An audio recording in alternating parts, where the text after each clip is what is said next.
Sorry, guys. Okay, now we are streaming on YouTube. So here's the bottom line. Okay, come up with a catchphrase. Dimitri, come up with one. All right. Right now. Right now. Okay, no, take a few I minutes. have Kevin, one. Okay. Kevin, come up with a catchphrase. I will. Yeah. I have one, Tom. All right, Bo, Deputy Bo, are you in the studio today? Yes, and I'm all by myself. I know Deputy Doc was coming in, but when he heard you were there, he said, forget it. And I don't blame him. Anyway, what's your catchphrase? Solving problems since 1979.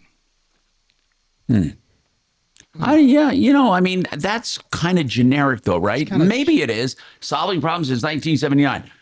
If we go back to the beginning of my career, it would be solving problems since 1974. Oh. Sure it's not 1889? 73.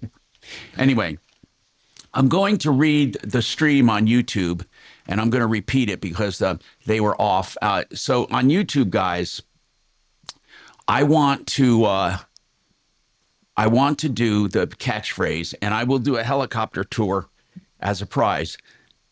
And that for you and another friend, or maybe even two friends, depends on the day and the weight situation.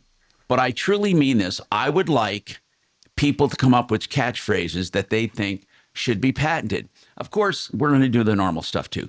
Now, in court, she argued, do your job was done in his own unique way. So therefore, it should be, she's calling it trademarked. I think they're more copyrighted than trademark. Okay, somebody just came in here, says, you can't put the Cheese Whiz back in the can. Was that ever done before? I like that one. Yeah, I've heard you can't put the toothpaste back in the tube. I like the Cheese Whiz twist. Here, Tom, I think I've got a good one here for you. Okay, Dragon. And I misunderstood what I was saying.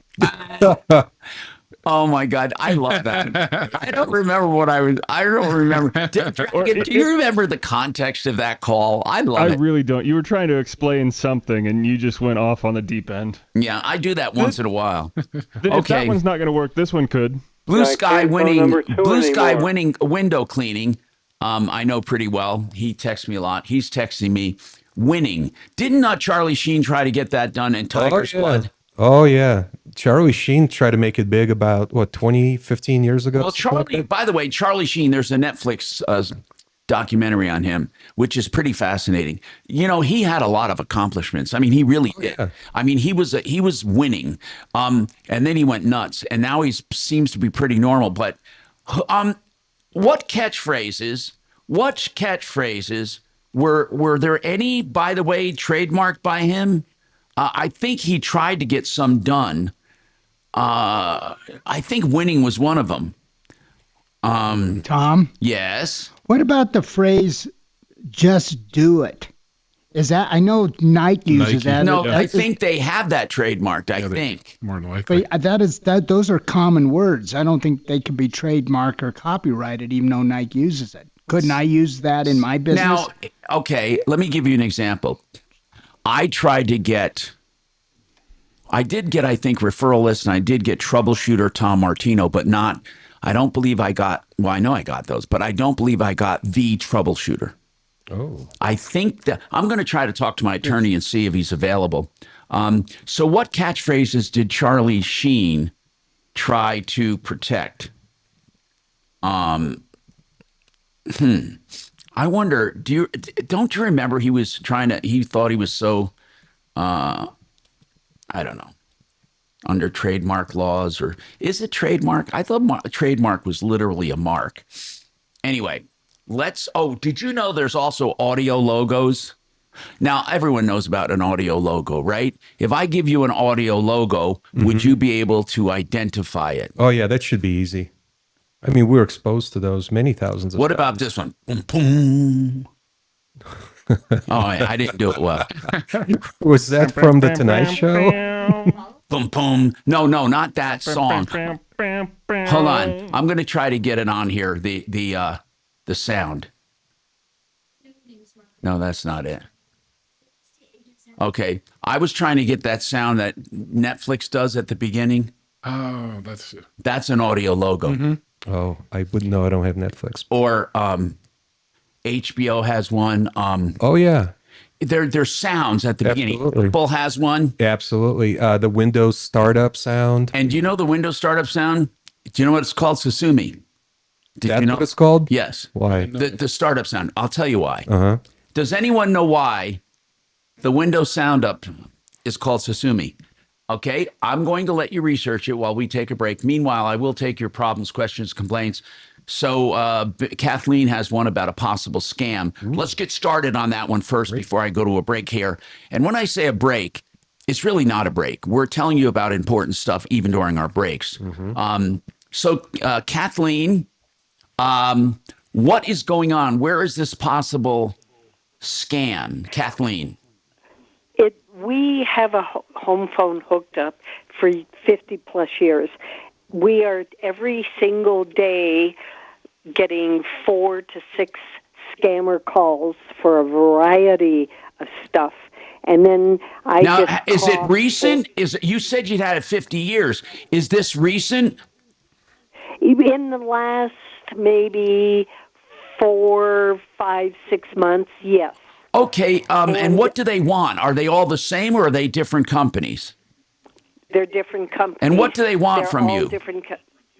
They want us to remodel our house. They want to do more Medicare, Medicaid. Oh my goodness! And they want to all kinds of stuff. Now that doesn't necessarily, outbound phone messaging doesn't necessarily mean a scam. However, I have always said this.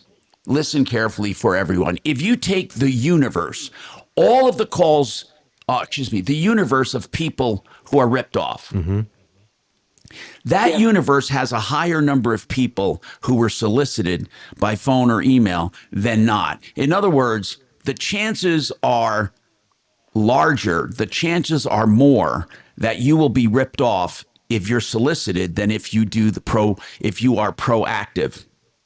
And so that doesn't mean every time you're solicited, you're ripped off. It doesn't mean that. But what it means is there's a higher chance of being ripped off when you're solicited. I'm going to go over some of the recent scams because there are a lot. I'm just wondering, why did your landline suddenly get an influx? We'll talk about that and more coming up. And then I'm going to talk about Susumi. Do you think you know why? Susumi, the Microsoft startup sound on Windows, why is it named that? More coming up. During break, you got to just tell me. You ever wonder why Verizon charges twice as much as Pure Talk for the same basic service? Think it might have something to do with the fact that Verizon spends $12 billion a year on advertising and promotion? That's billion with a B? Yeah. Pure Talk doesn't spend that kind of money on commercials. That's why they can offer unlimited talk, text, and plenty of data on a blazing fast 5G network for just $25 a month. Save an additional 50% off your first month when you dial pound 250 and say the words micro. That's pound 250, micro. This could be trademark, right? Gravina's has the greatest windows.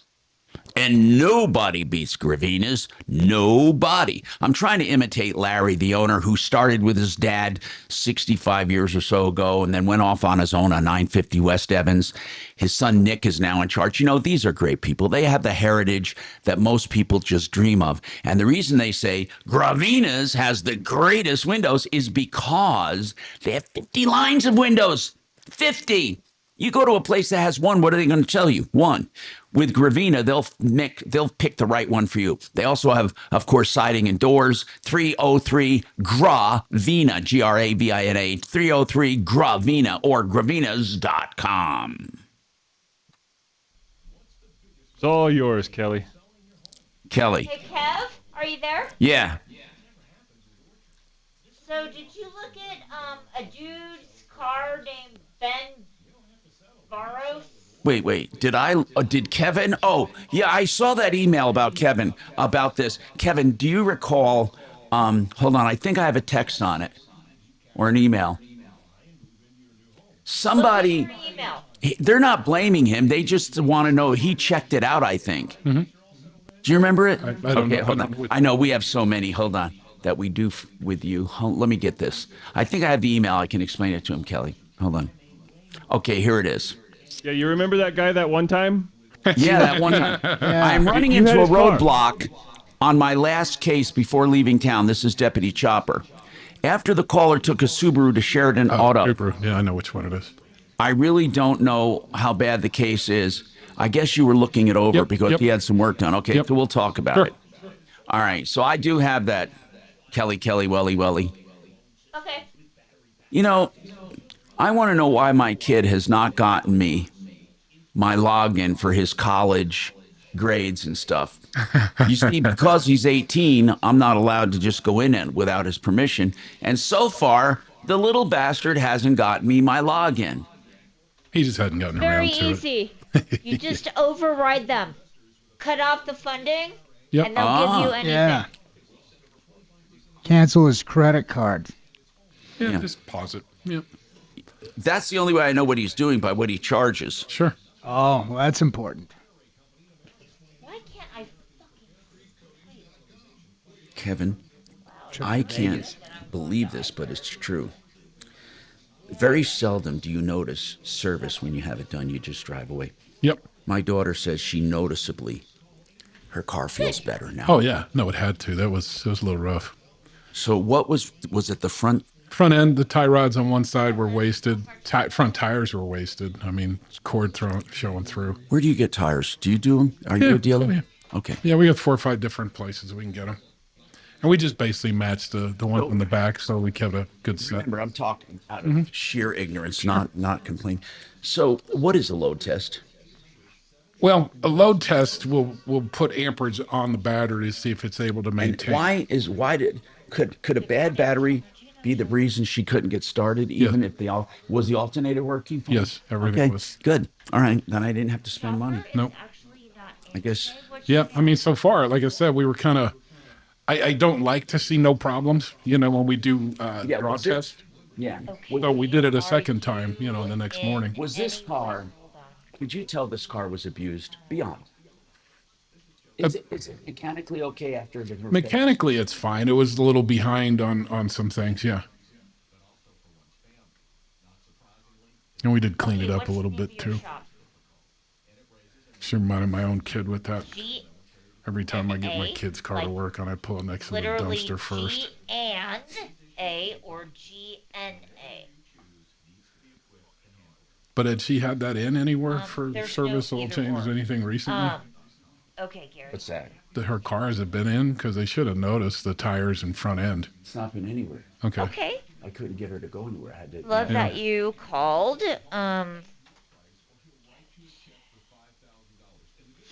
Do you have a website you'd like us to promote? Okay. It's Ben. Do you remember Ben? Who? Ben Theros. Perfect. Okay, so that is the whole part of the fucking situation. That is here.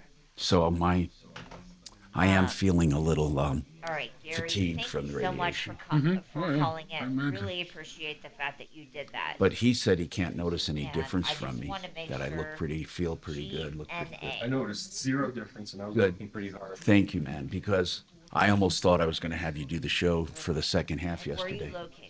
I don't know why, but Like starting at noon, you were already feeling worn out? I was not worn out. There was something a little off. Oh, okay. Do you want to give You me know, a I think people website who are or phone number Up to on their promote? health get more problems than not because they recognize it faster. More in tune with it, yeah. That's right. They recognize deviation from standard. On our next episode, we'll honor and remember the events of September 11th, 2001. You won't want to miss the next episode of Our American Stories. All right, so today on Car Day, we have a number of things going on. We're asking for catchphrases the winner gets a helicopter ride from me, a helicopter tour. And we're truly doing that. We're truly trying to figure out catchphrases. Like, it all started when back in the day, Charlie Sheen tried to get some stuff trademarked. I think it's called trademarked or copyright. I'm going to have my intellectual property attorney on soon. But after that, people started trying to get regular phrases trademarked.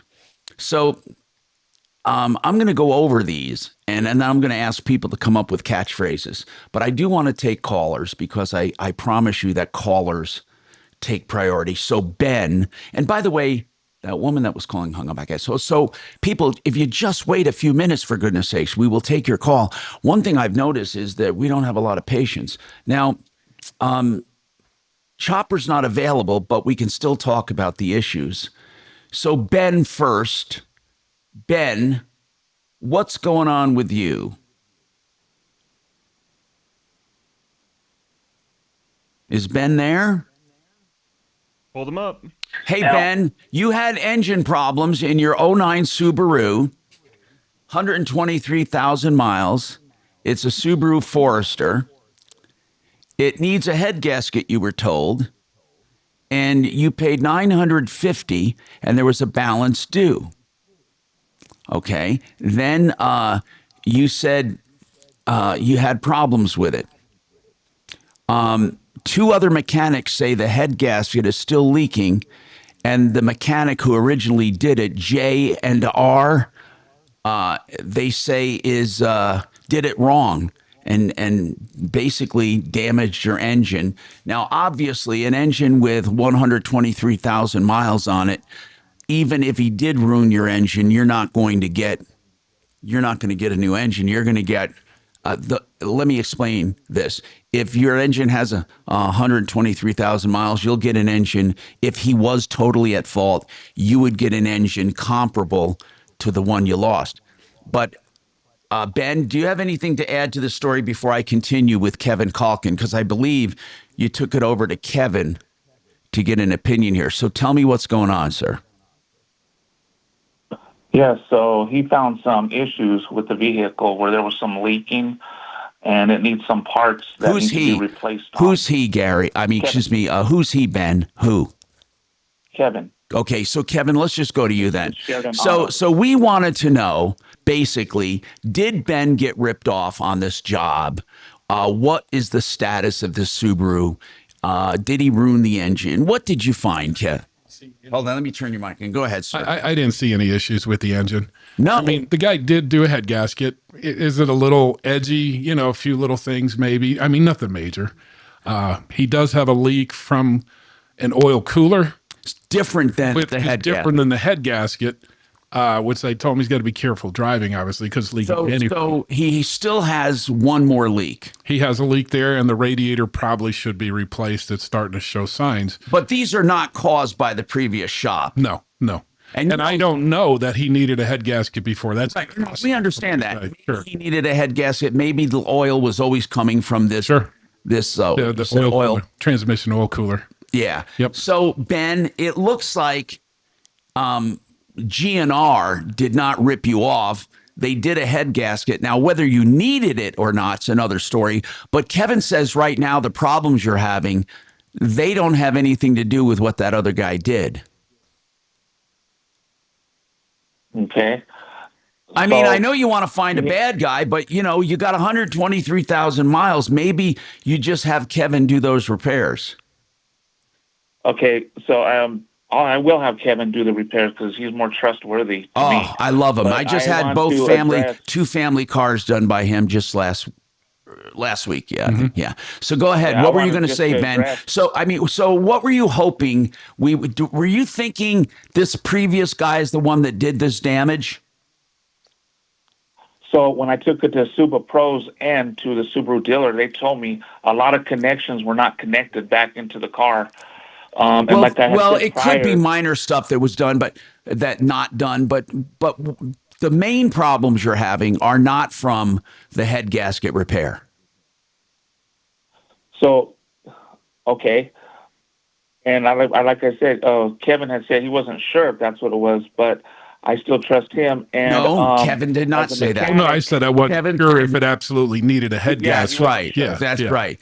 Ben, I think right now, bottom line is this: you got an old car, you got a lot of miles, you're doing the right stuff, you're doing maintenance, you're taking care of it, but we can't blame the other guy. That's the bottom line. Thanks for calling. 303-713-TALK, 713-8255. Now, Gary was another issue. and Chopper was handling this. Chopper, by the way, is out of town, or he's going out of town.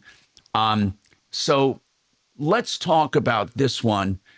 Gary, you called in, and I'm trying to find your original call here. I keep track of all of them. So why don't you start telling us your story and where it stands right now, and then I will get I'll get your call up here. What's going on now, Gary? As I remember, you had quite a bit of trouble. Go ahead, sir. So I met him on TikTok, right? And he hit me up and he was like, "Hey, they want 7,000." Wait. They want 7,000 for what? To do the head gasket. Okay. So he took it to Subaru. Subaru diagnosed it as a head gasket. Okay, and then what? He didn't want to pay him. So he got a hold of me. He's been driving this. Wait. Are you? Hold on. I'm sorry, Gary. Are you're not the consumer here? You're the one he took it to. I fixed it. Okay, I'm sorry. I misunderstood, thinking that you were the owner of the vehicle. So, who are we talking about right now? I want to bring up the call. What was the guy's name you did this for? Because I don't have my notes. That was big. Ben. Talked to then. Said just now. I'm sorry. Okay. Hey, Dragon, no making fun of me, but play that little clip if you want, because I deserve it. Here's the bottom line. I misunderstood. And I misunderstood what I was saying. Now, I thought that it was another call. So let's put this in perspective. Gary was blaming. No. Ben was blaming Gary for the repair. Okay. Yep. And Ben said, Gary didn't do it right, and he did a lot of bad stuff to my engine. Kevin Calkins said, look, I don't know if he needed a head gasket, but it was done. And the other problems that Ben has, they're nothing to do with Gary. So basically, Gary, what did you want to add to it? He owes me $650. I took it as a loss because he started finding reasons to not pay me. I make enough money. I have enough jobs. I'm not going to go sweeping on this dude's doorstep. Then I get a call this morning saying he's trashing my name, that I blew his engine. And I gave the dude a hell of a deal, took the parts out of the labor cost. And Gary, our expert agrees you did not trash his engine. Not at all. So just because someone calls doesn't mean we let him go through, you know? I mean, no, and that's why they called me. They said, "Hey, he wants to talk to you." So that's why I called back. Because honestly, I mean, I got a fight with you, so I'm not trying to get my name trashed. We always get the other side of the story, and as I said, we don't always assume that the consumer is right. Now, I don't blame the consumer for having questions. He just had major work done, and he said, now I'm having more trouble. And you know this, Gary, as a mechanic, just like Kevin does, there's an expression that I use: when you touch it, you own it. You own it, bumper to bumper. Meaning, once you do a repair, Gary, if anything else goes bad, they automatically assume it's you. Yeah, you change the headlights and windshield wipers. Exactly. Right. Okay. So, Gary, thank you for adding to that. 303-713-TALK, 713-8255. So, Gloria has an issue with a neighbor. And Gloria, I promise you, if you hang on, we're going to take you next up. Plus, on the board, we're asking for people for a contest to come up with catchphrases. You can text them to me. You can call us. And what we're going to do is pick a winner, and they are going to get a free helicopter tour from me. And that'll be fun, right? Okay. And then I'm going to ask people to come up with the reason that the Microsoft opening sound for Windows is called Sesame. So we'll talk about that and more coming up. And I have to tell you about Water Pros, because it's the best. They have the best water systems, whether you're doing conditioning, which is all around everything, or you're doing just the softening or just the drinking water. You'll never find better prices or better technology. Waterpros.net. They're also now doing water heaters at incredibly low prices, under $2,000. Waterpros.net.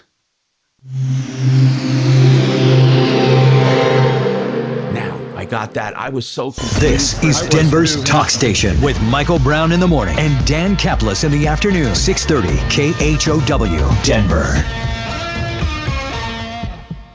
Now, Impact Traffic. From the Superstar Car Wash Traffic Center. This report is sponsored by Red Pilled America. All right, we're still seeing a delay on I-25 coming into downtown. We've had a crash northbound approaching 6 right lane with backups to about Downing. It is still fairly solid there. Ahead of that looks pretty good. Southbound 25 into downtown is getting busier for us. The east side of I-70 recovering after an earlier stalled semi near 225. Some slowing, but not nearly the delay we were looking at earlier. Ahead of that, though, around Towers kind of jamming with some construction leading out towards the E470 interchange. With traffic, I'm Jonathan Steele. This week on Red Pilled America, what role has Hollywood played in American crime? To find the answer, we tell the story of how a musical movement born in the late 80s impacted urban America. Listen to Red Pilled America on the iHeartRadio app. That's Red Pilled America, a storytelling show. You know, so many people call me looking for Joe Lazzara's number. Why? Because when I do commercials about Joe Lazzara, a criminal defense attorney, they don't pay attention. Now, listen, I'm not saying you're going to definitely be charged with something, a DUI, traffic assault, or anything like that, or harassment or disturbing the peace. I'm not saying that will definitely happen. But people, you never know. Life is not perfect. So here's the bottom line. Joe Lazzara will take your call and give you free legal advice and free upfront consultation. If you hire him, then he does a flat rate, so you know exactly what you're going to pay for the whole case. Lazzara, Joe Lazzara, 303-429-6200. Hey, man, how much time? 4. Okay, thank you. Your mic is on there. Okay. Talk. Yep.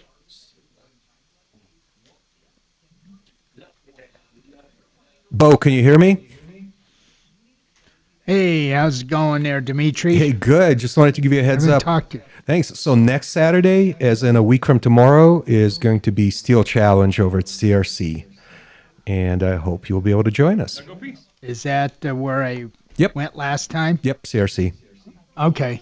And you can use... My daughter's doing really good. This is my first day in. Oh, good. I was afraid to ask you, even though I was very curious, of course. Yeah. But I didn't want to get too nosy in case the news was bad. Oh, good. No, I thought you might need surgery, but it's just healing up. But she's very lucky. I mean, 250-pound weight on her foot. Yikes. What was the weight? Was it like some piece of equipment? No, it was the Army recruiting station. They were testing people coming up to the booth, and they had a 250-pound dumbbell. Yeah. And they were challenging people to pick up the dumbbell and raise it up. Oh, my God. Well, she picked it up a few feet and just dropped it. Oh, I thought that was kind of a dangerous. Yeah, that sounds like a really stupid. I think trick. so too. I mean, if she needed surgery, I think I would have got Fuller involved. I can't believe she doesn't need surgery. I would think that a 250-pound weight would pulverize a foot. Oh, you should have seen it. It was the size of a football. Ew.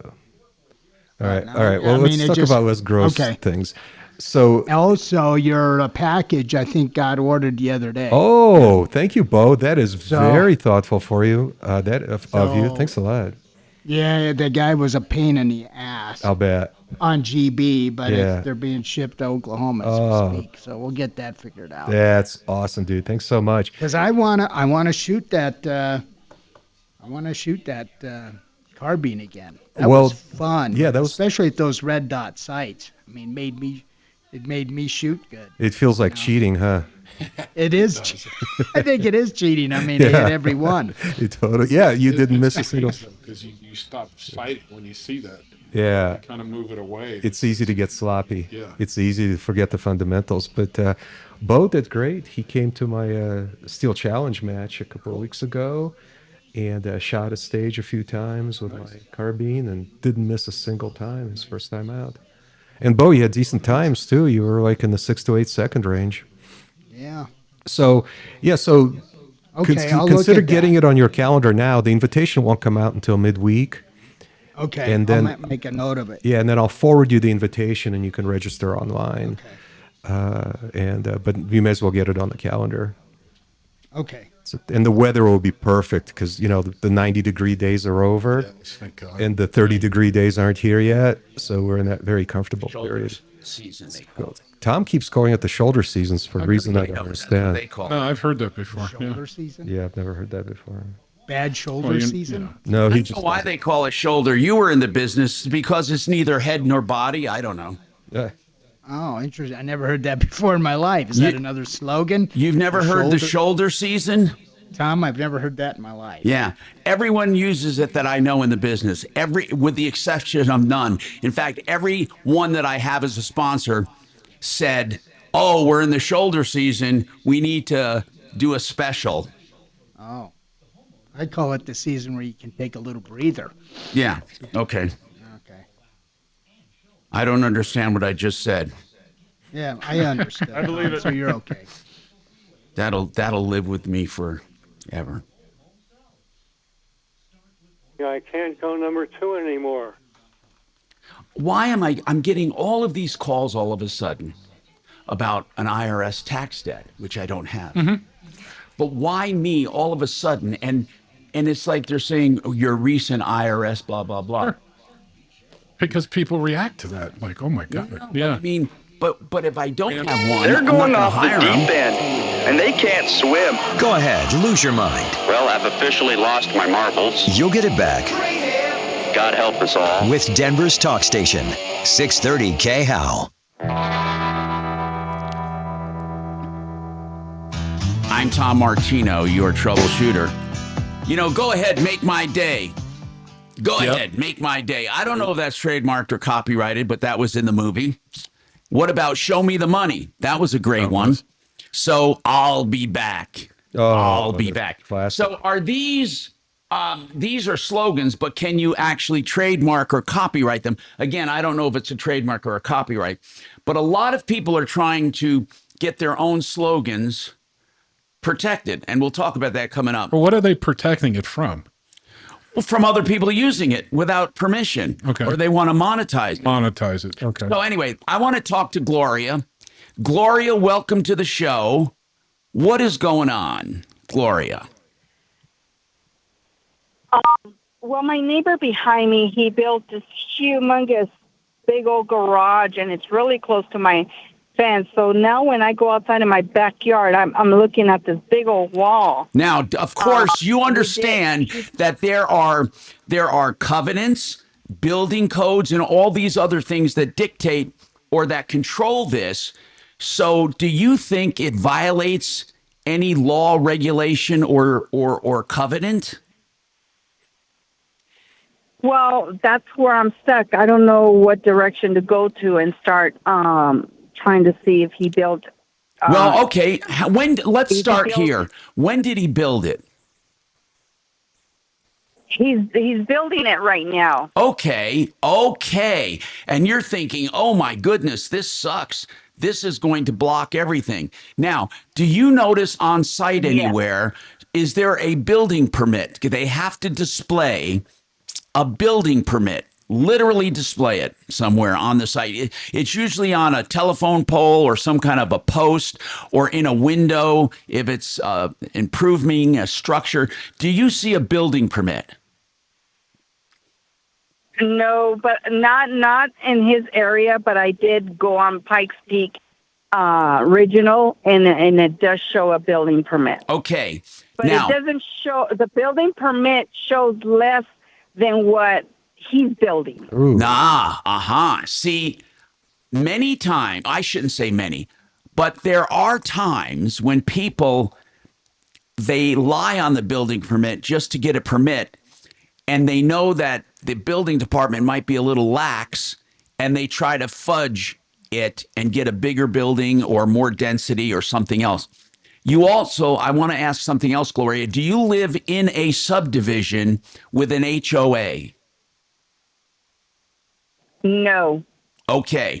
And again, I'm not overly fond of HOAs one way or the other, but I do think there are times they can be valuable.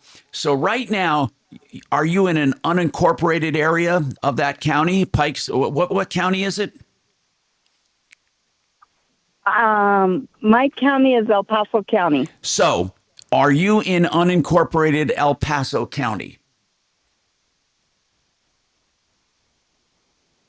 You know what? I don't even know really that answer. Okay, here's the answer. If you're in a county and you're not part of a city or a town or something like that, then it's called unincorporated, meaning you're not incorporated into a city or a town. Are you legally within the bounds of any city, like Colorado Springs? Well, is Colorado? No, Yeah, Colorado Springs. Colorado Springs. That's El Paso. Mm-hmm. Oh, so, are you in Colorado Springs? Yeah. Yes. Okay. Then you're allowed, and this is all public record, and the reason they have building permits, you're allowed to call and use this building permit number and his address and ask straight up, is this according to the permit and according to the rules for this area? And if you haven't looked, can you look? Because I believe he's going beyond the scope of the building permit. And you're allowed to do that, and they will respond to complaints. In fact, I had a case not long ago within the last 2 years where someone was concerned with what a neighbor was building, and the El Paso Building Department, or it was Colorado Springs, went out there and inspected it. So, Gloria, what makes you think, I need to know really quickly, what does the building permit show that is different? Is it the size? It's the size. The size is different from what I'm looking at. Okay, that's what I want to know. How do you, I want to know how you know that. Did you measure it, or are you guessing? How do you know it? That's what I need to know. The height is more than 20 feet. Oh, and that's easy to It's way see. past my house. Okay, you Yeah. definitely listen, Gloria. Gloria? Had you called and were stonewalled, we would put a deputy on it, someone here in our office to help you. But you haven't even called them yet. I want you to call them first and find out and tell us what reaction you get, and that might be enough. We got to take a break. Okay. I think they will take care of you if you call and say, look, this is higher than the building permit, and I want to know why. And again, they will look into it. If not, call us back. And you can always call us at 303-MARTINO, 303-627-8466. By the way, Frank Duran, therealestateman.com. You know what he's doing right now not instead of selling. He's still selling tons of houses for people, and he's buying houses for people too. But he's also doing market analysis of your home to see what it will sell for. So if you're unsure, should I list or not, he'll do a no obligation assessment of what it will sell for and what you will clear. It's free of charge, no obligation. 303-920-1622, Frank Duran, therealestateman.com.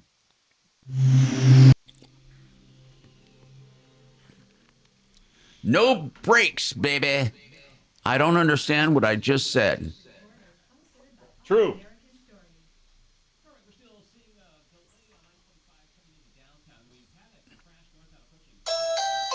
Yeah, I'm going to have that patented.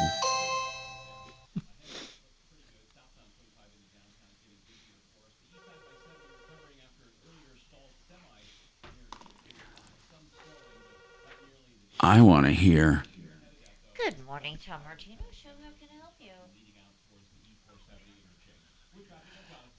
You know what? I had a slogan, had a term that was never.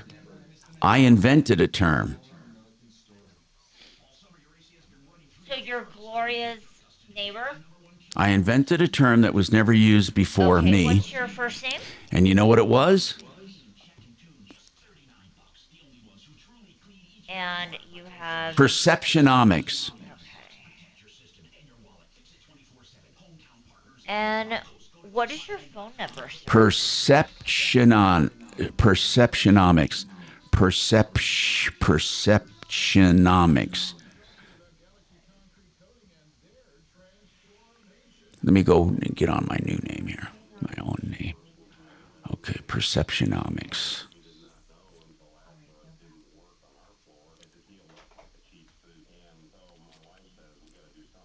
All right, baby. Perceptionomics. I invented that. Back when perceptions were causing people to put shit up for sale and stuff, and one thing led to another, and we were in a world of hurt because people thought we were going to be in a world of hurt. Does that make sense, Dragon? Hey, Tom? Yeah. I misunderstood what I was saying. Yes? What can I help you with?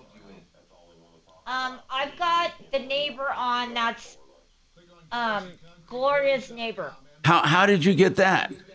He called in. He was listening. Oh my God, is that wonderful? Okay, I love it. I didn't even understand what I just said, but it's great. Oh, this is really cool. We're going to get them both on then and just talk about it. I think the part of her problem is if she's just using her eyeballs to measure, how can she know she's right?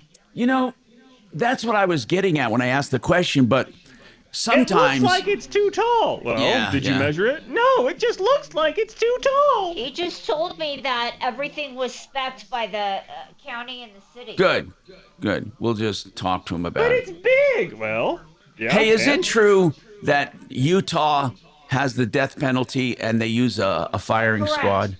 Yes, correct. That's true, Tom. I don't think they've used a firing squad And since probably goddamn World War it, I II. would fly out there and use my AR.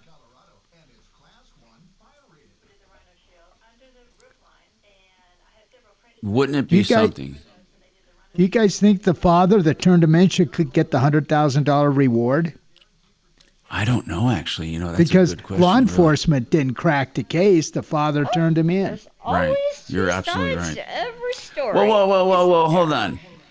The father turned him in, right? Just literally called. Yeah, and then the cops wouldn't even come out. They said, okay, well, if you think he did it, why don't you bring him to the station? They didn't even drive out to the house to investigate it. Well, I'm sure they've got hundreds, if not thousands, of people saying the exact same thing. Well, they didn't. They said they did all of this work to catch the guy. Plus They he was, didn't do anything. over 200 miles away from the site? So, I think they were doing a lot of shit. They said Yeah, they but were. they're taking credit for the capture. Oh. I don't like that. Who, the cops? Yeah. Oh. We got him. Yeah, they're saying that all morning. We got him. I guess they let me did. ask But you they, this. We is in the collective Are you we. a cop hater? You sound like a cop hater. No, heck, I'm an honorary police officer in Denver. I love cops. Most of my friends are cops. Well, but I'm you not. shouldn't take credit. Okay. And I'm your friend. I don't know. It sounds morbid, but I think the father. Next, you're they going to say should. you're not racist because you have one black friend. That's right, and that's it. And one hand, damn it. I should have Jeez. had him go. It'd be interesting if they pay the reward up to the Who father. the heck are you talking to? You're just talking to talk. Yeah. Okay. Just myself. All right, bro.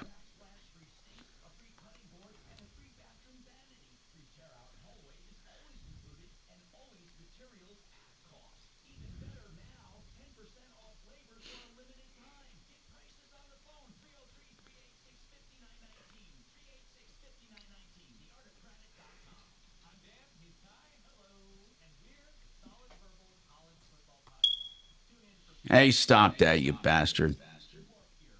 Stop what? Oh, never mind. I'm not even going to say it because it gives you pleasure. Gotta play the meow.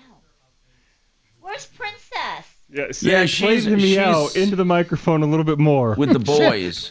She's with the boys.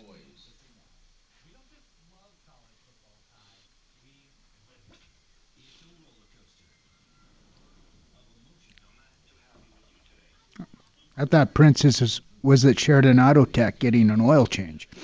And a new filter. Hey, Bruce, we're gonna get right to you, so just be a little bit patient with me. Under the government's thumb. And it makes us so angry. And the conversation continues. I listen to you every day. On Denver's talk station, 630 KHOW. Hi, Tom Martino here. Welcome. I'm here to help you. Solve problems, answer questions, take complaints. Hey, I'm going to have that trademark too. Now, by the way, Gloria called and said, my neighbor's building a structure. It looks really big. I fear it's going to block out a lot of my view, and it's way bigger than is stated on the building permit. And I said, well, listen, if someone gets a building permit and they cheat, the building department wants to know about that. And again, we have no idea if it's bigger or if it's allowed or not allowed. I mean, obviously we're not there, but if he got a building permit, I'm sure there are inspections and they would notice if he was deterring from the permit. So Mark is the neighbor that happened to be listening and called in. So hello, Mark, and welcome. You are the one building this structure? Yes, I am. Okay. Well, by the way, what is it? Is it a garage? It's a detached garage. Yep. Okay. And I do want to say, first of all, long-time listener, first-time caller. So okay. Well, thank you for that. I ought to trademark that. Long-time listener, first-time caller. By the way, Mark, are you adhering to the plans that you submitted? 110%. Okay. Yes. Yeah. So okay. Little backstory. She is in the city. I am in the unincorporated El Paso County. Yes. Okay. So totally different rules from where she lives versus where I live. So, yeah. I mean, everything is all the setbacks are good. I've already had the county out there. They measured it. They signed off on it. The conversations with the county. And of course, it's within zoning and everything else. We're running out of time, but if you want to add anything, just hang on. And Gloria, you as well. More coming up. Hey, Gloria, hang on for me. We're going to be right with you right after the break, okay? Isn't that weird? He was listening. Yeah, that's funny. I think that's cool. Yeah. They share a fence and he's unincorporated. Yeah. Well, I don't know if they share a fence, but they're adjacent. Adjacent, yeah. I'm that guy's neighbor. She said fence, yeah. Thank you so much for hanging I have another with one us. saying I'm that guy's neighbor. That's a really impressive chart. Okay, Tom, Dimitri was going to do a PDF on suing spammers. I did an email package for small claims court. Could you send that to me? Yeah. I'm going to edit it and then I'm going to post it. Okay. If you don't mind. I'll do it right now. And I make the disclaimer, that we're not doing legal advice, just logistical advice. And all that. Make America great again. That could be a catchphrase, right? I'm sure that would be. I'm sure that's locked up pretty tight. MAGA. Tiger blood. Yeah, Charlie Sheen had a couple of weird ones they were trying to do. I'm not bipolar. I'm by winning. Oh, yeah. You're looking that up. I saw. Yeah, I saw that. Yeah. This is my first week of treatment, right? Was it, Dimitri? This is my first week of treatment. Didn't I say that? Mm-hmm. Okay. God, they want to know all this shit that they're the ones doing it. I mean, they want to know when I started. Well, you know when I started. Right. Oh, I have a leak somewhere. I have to go check. Mm-hmm.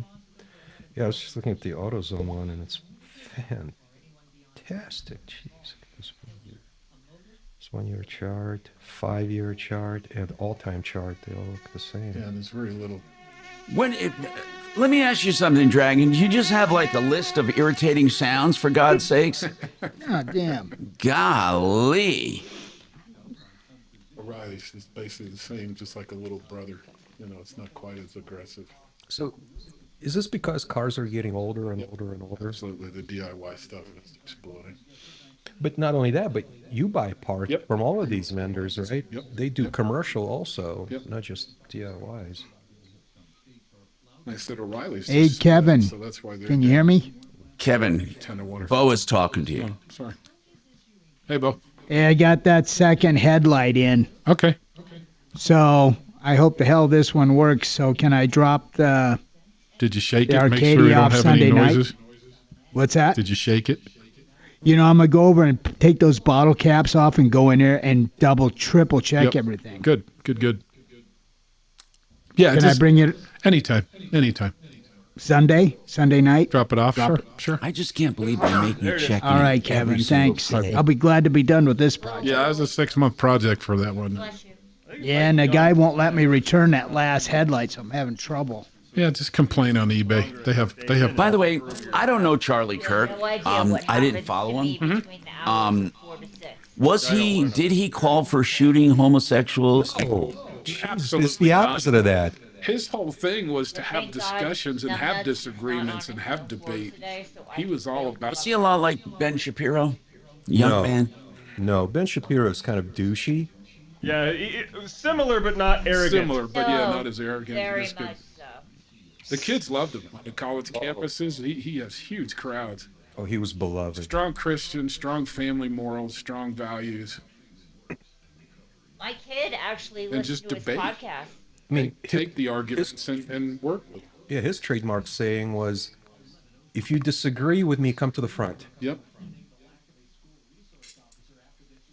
I like Ben Shapiro, too. Mm-hmm. They're both as smart, I think. It's pretty impressive. Yeah, comparable. Hey, by the way, D. Yes. There's a big push I'm noticing on my healthcare articles about collagen. Mm-hmm. Is there a renewed interest in that? And has it been... I don't know if there was a renewed interest. I know Kimberly knows a lot about collagen supplements. The collagen is just another protein, isn't it? I mean, you're just different amino acids. So apparently, because you don't eat collagen to grow collagen. I mean, the collagen. Yeah, that's the debate. Yeah. Right. That's why I don't take collagen supplements. But fucking kid just orders shit. But the idea is to. What did he buy today, Tom? Some turntable, like for storing, like a table that it's like an end table that turns. I swear to God, every single day, he's buying shit on my Amazon account for his dorm. I mean, you'd think he's acid supplement than a collagen. I thought the dorms are aren't the dorms furnished? No, that's what's weird. Listen to this. The bedroom has a bed and a mattress. That's it. It's a 4-bedroom condo with a common with a kitchen, and the kitchen, dining, and living room in one big room.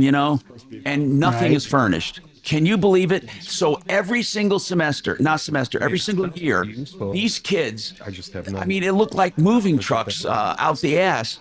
They were all moving in. I mean, wouldn't it be better to have things furnished? Yeah. Is it does the university own this dormitory or? Yeah. It's all part of campus housing. It's My giant. kid's dorm at CU's all furnished. See, that's what I thought would be better. Yeah, because you got all this furniture going, and it all ends up at the dumpster at the end of the school year. I hope not, man. I mean, I didn't spend a lot of money, but it's not throwaway shit for any means. Right. Well, at least he's not using your card to do a long weekend in Vegas, Tom. No, but he wants to come home for his high school's homecoming for 2 days, and I said, "What, are you kidding me?" Oh. Anyway, it's fun having a kid in college. I do kind of miss him, the talks and all that shit. But you get over it though. Yeah, I'll get over it. Yeah, for sure.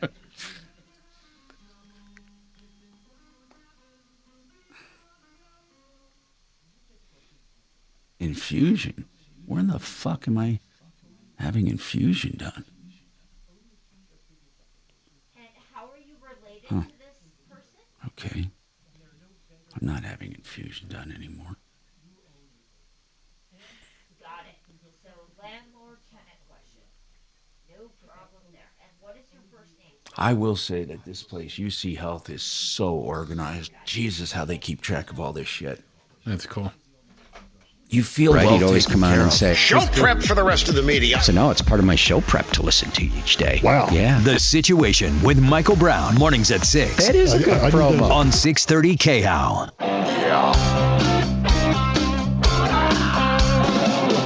Ripped off, bad news. You need advice so you don't have to lose. We'll come running just as fast as we can. Troubleshooter's gonna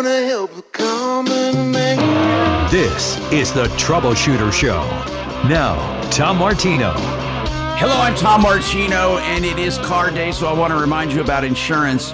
You can get a free comparison and insurance checkup at 303-996-9000, and that's a free, unbiased, objective look at your insurance to see if you can get something better. That's for home and auto, 303-996-9000, theinsurancehelpcenter.com. Let's talk. I'm going to go right to the phones. So Mark is building something, a garage, and he's in unincorporated El Paso County. And Gloria, the neighbor, said it looks a lot bigger than is stated on the building permit. So, Gloria, I didn't realize that you're neighbors, but he's in unincorporated and you're in the city. So I guess that side-by-sideness can be misleading. He's operating under different rules and regulations than the city, but I can't imagine they would be that different. So, Gloria, you heard what Mark had to say, that he has been inspected and he is conforming to all regulations. Did you hear that? Yes, I did. So it sounds to me like you might be eyeballing it a bit and it looks bigger, or did you measure it in some way? You said the building permit that you looked up calls for a building of how high, 20 feet? Yeah, that's what they told me, and it looks a lot bigger than 20 feet. But like I said, who wants to go in their backyard and look at a big old wall? Yeah, but if it's allowed, Gloria, this is an age-old problem with neighbors, by the way. If something is allowed, it doesn't necessarily mean it's desirable. Now, it's desirable for the one building it, but they don't really have times that adjacent neighbors can complain unless they were looking for a special use or some kind of alteration of the existing code. So if someone wanted to make an exception to an existing zoning regulation or zoning code, they do what's called a special use or a variation, a deviation or variation. And when they do that, usually adjacent property owners are given an opportunity at a public hearing to come in and talk about it. But in your case, if he followed the guidelines and he wasn't asking for a variance, then there would be no input needed or required from neighbors. So, Mark, you did not ask for a variance of any kind. Is that right? No, not at all. So basically, we're zoned R5, so we can be up to 5 feet from the back property line to the back of our structure, as long as we're more than 100 feet off the road, and we can be up to 10 feet on the sides with those same stipulations. And I'm doubled both of those. So that's why El Paso County's already been out here and measured this. Sure. The thing that she's not mentioning either, too, is that before she moved in, her house used to get flooded out by this property that's been here. So I went and spent thousands and thousands of dollars to protect her from getting flooded, with concrete drainage ways, all this water mitigation that I had to do. She didn't know what it was like before she moved there, but never got a thank you. And then she, is having a heartache on this building, which this is why we live in Park Vista. What size lot? What size lot do you have, Mark? I have 1.5 acres. And what size does she have? So, oh man, well, she's upset because the building is longer than her whole lot. But I could have bought her house, but I didn't want to. I wanted to buy my house that's in El Paso County for a reason. So as long as you don't have a structure that is larger than your secondary structure, then you're totally good to go. What does that mean? As long as you don't have a structure larger than larger than your primary structure? Primary structure. Yeah. Yes, sir. Yeah. Sorry. Yes. So as long as the footprint of your secondary structure is not larger than your primary structure, then you can, it's fair game. So, and we can have 100% lot coverage. So, I could keep putting buildings up here if I wanted to. You know what I mean? It's just what we're zoned back here. No, You know, I it's the understand. reason I we- understand. You know, like I said, I don't think Gloria was trying to make trouble. She just wanted to voice her concern that when she goes out her backyard, all she sees is your building. Is that true, Mark? I mean, does it block? Well, I mean, so I'm to the east of her. She forgot to mention that. And before this, there was already a structure there, and I had a Grable Van Lines 48-foot trailer that she was staring at. So I don't understand why she would rather look at a trailer versus a nice stuccoed wall. I just don't get it. No, I you get know? it. And, yeah. It's Well- just like, and you know, her dog barks all the time. Have I called anybody on that? No, I haven't. But you know, it's like, if you're going to keep messing with me, it's like, what in the heck, guys? You know, I mean, I'm being a good neighbor. I've protected her from getting flooded out. We just got completely flooded 3 Thursdays ago, and she did not get flooded. The neighbor that used to get flooded did not get flooded. I've done all this on my own dime, and she's the only one that hasn't thanked me because she didn't know what it was like before she lived there. She hasn't lived there for that long. How long, So, Gloria, yeah. how long have you lived there? 4 years. Okay. And the thing is that, yes, I did not know about this whole flooding until he told me. The other thing is that the trailer that was there was not as close as this building is. This building's very close. Yeah. You know, Did you hear what he said to about the trailer. setback So we requirements? still had views. Gloria, did you say what he said about the setback requirement? He doubled it. He could be as close as 5 feet, but he went 10 feet. See, Yes, I did hear that part. one thing I do want to say, Gloria, for people listening, this is really important. A lot of people move into areas and they don't inspect the area. They don't know what's in store for them. And 303-713-TALK, 713-8255. I'm going to move on so you can place them on hold. But let me give this bit of advice, which is very important. We've had people move into an area and they were socked with big, giant capital assessments, let's say, from a metro district for sewer and water. Or the sewer and water district was in trouble, and all the people who are members had to pay a big fee. I've also had times where people move in and they assume the area behind them or around them is a green belt, only to find out, no, it's not. It was owned by the county and slated for a school or a courthouse or something else. And in other cases, it's privately owned and they use it in the future. So when you buy, like she did, she didn't know that this guy next to her could have a whole lot full of secondary buildings as long as he stays 5 feet from the property line and as long as the footprint on these buildings are smaller than his primary residence. So you see, she bought without knowing what the future could hold. Many people do that. They find a house they love, they buy it, but they don't know anything about the school district, the park and recreations district, the water and sewer districts, or any kind of improvement districts. We've had people move into places where there was an improvement district and it was slated for a big park where kids go and play and it's noisy. Now, here's what I'm saying. When you go to buy property, I want you to have a visualization that will help you. I have used it and it has served me well. Picture a target.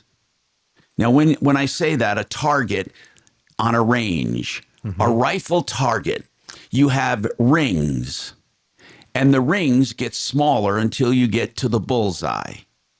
I want you to visualize your house being the bullseye. Most people, when they look at a house or a property, look at the bullseye. But they don't go out a ring to look at, let's say, access.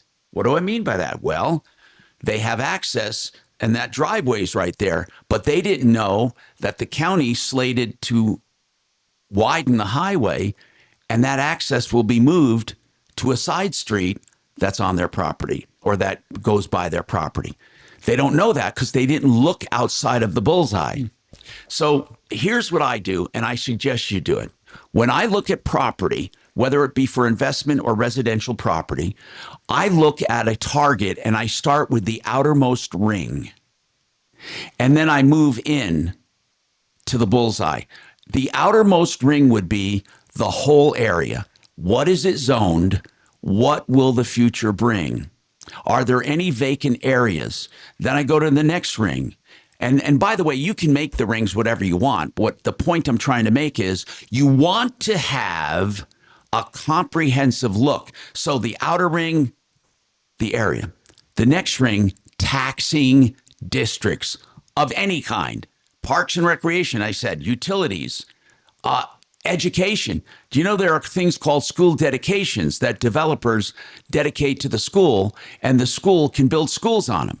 Then there are other things. So look at taxing districts.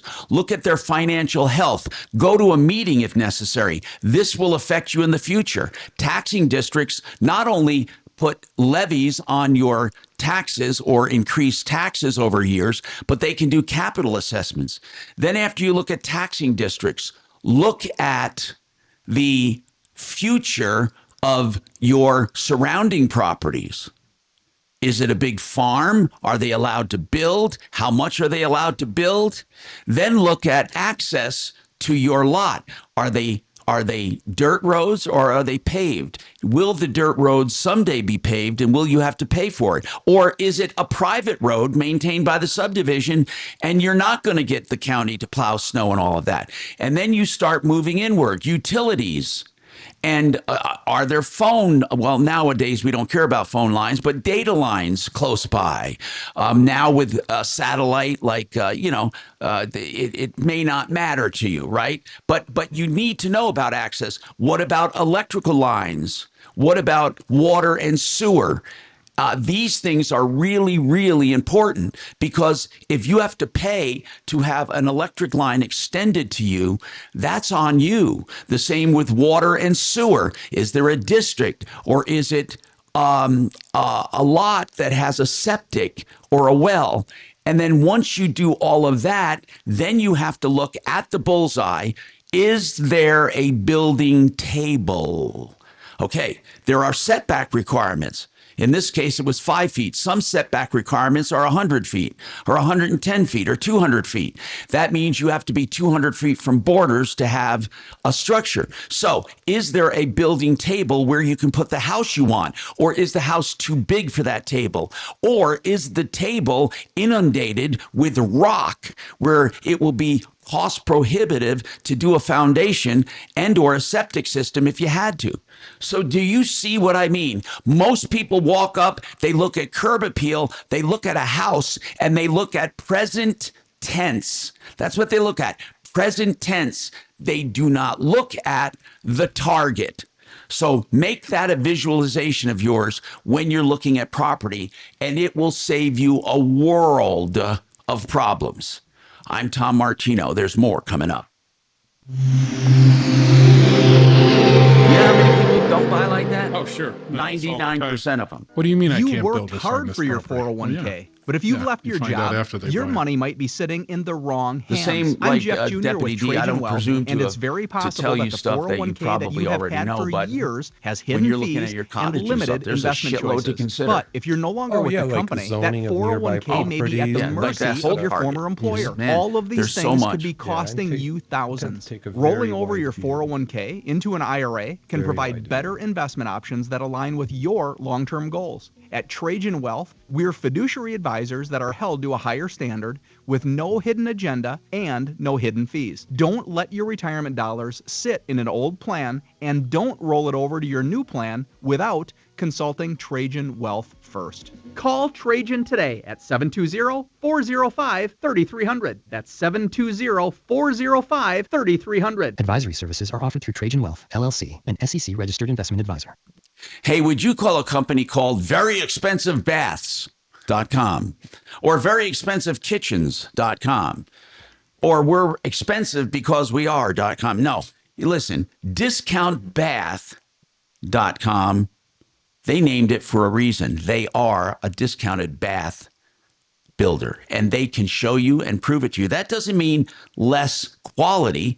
It means less cost. They make less profit, and they have really good sources for materials, and they want you to put them to the test. So here's what you do. Go to discountbath.com. That's where you start, discountbath.com. That name in itself is amazing. Now, when you go there, you'll get an upload link, and that's where you send video of your project. Yeah, so take your smartphone and go and say, I want a double vanity here. I want a walk-in shower here. I want to move this toilet. It can be very informal. You send them the video, they send you a price. How's that? If you like the price, then you talk turkey. 720-979-2322. Discountbath.com. Ooh, Gloria's got more problems. What? Mark? Something about her fence. What is All right, hang on. How much time do I have to run? 3.5. Oh, thank you. Yeah. Okay. Perfect. All right, Mark, we're going to try to see, because now she's accusing you of something with your fence.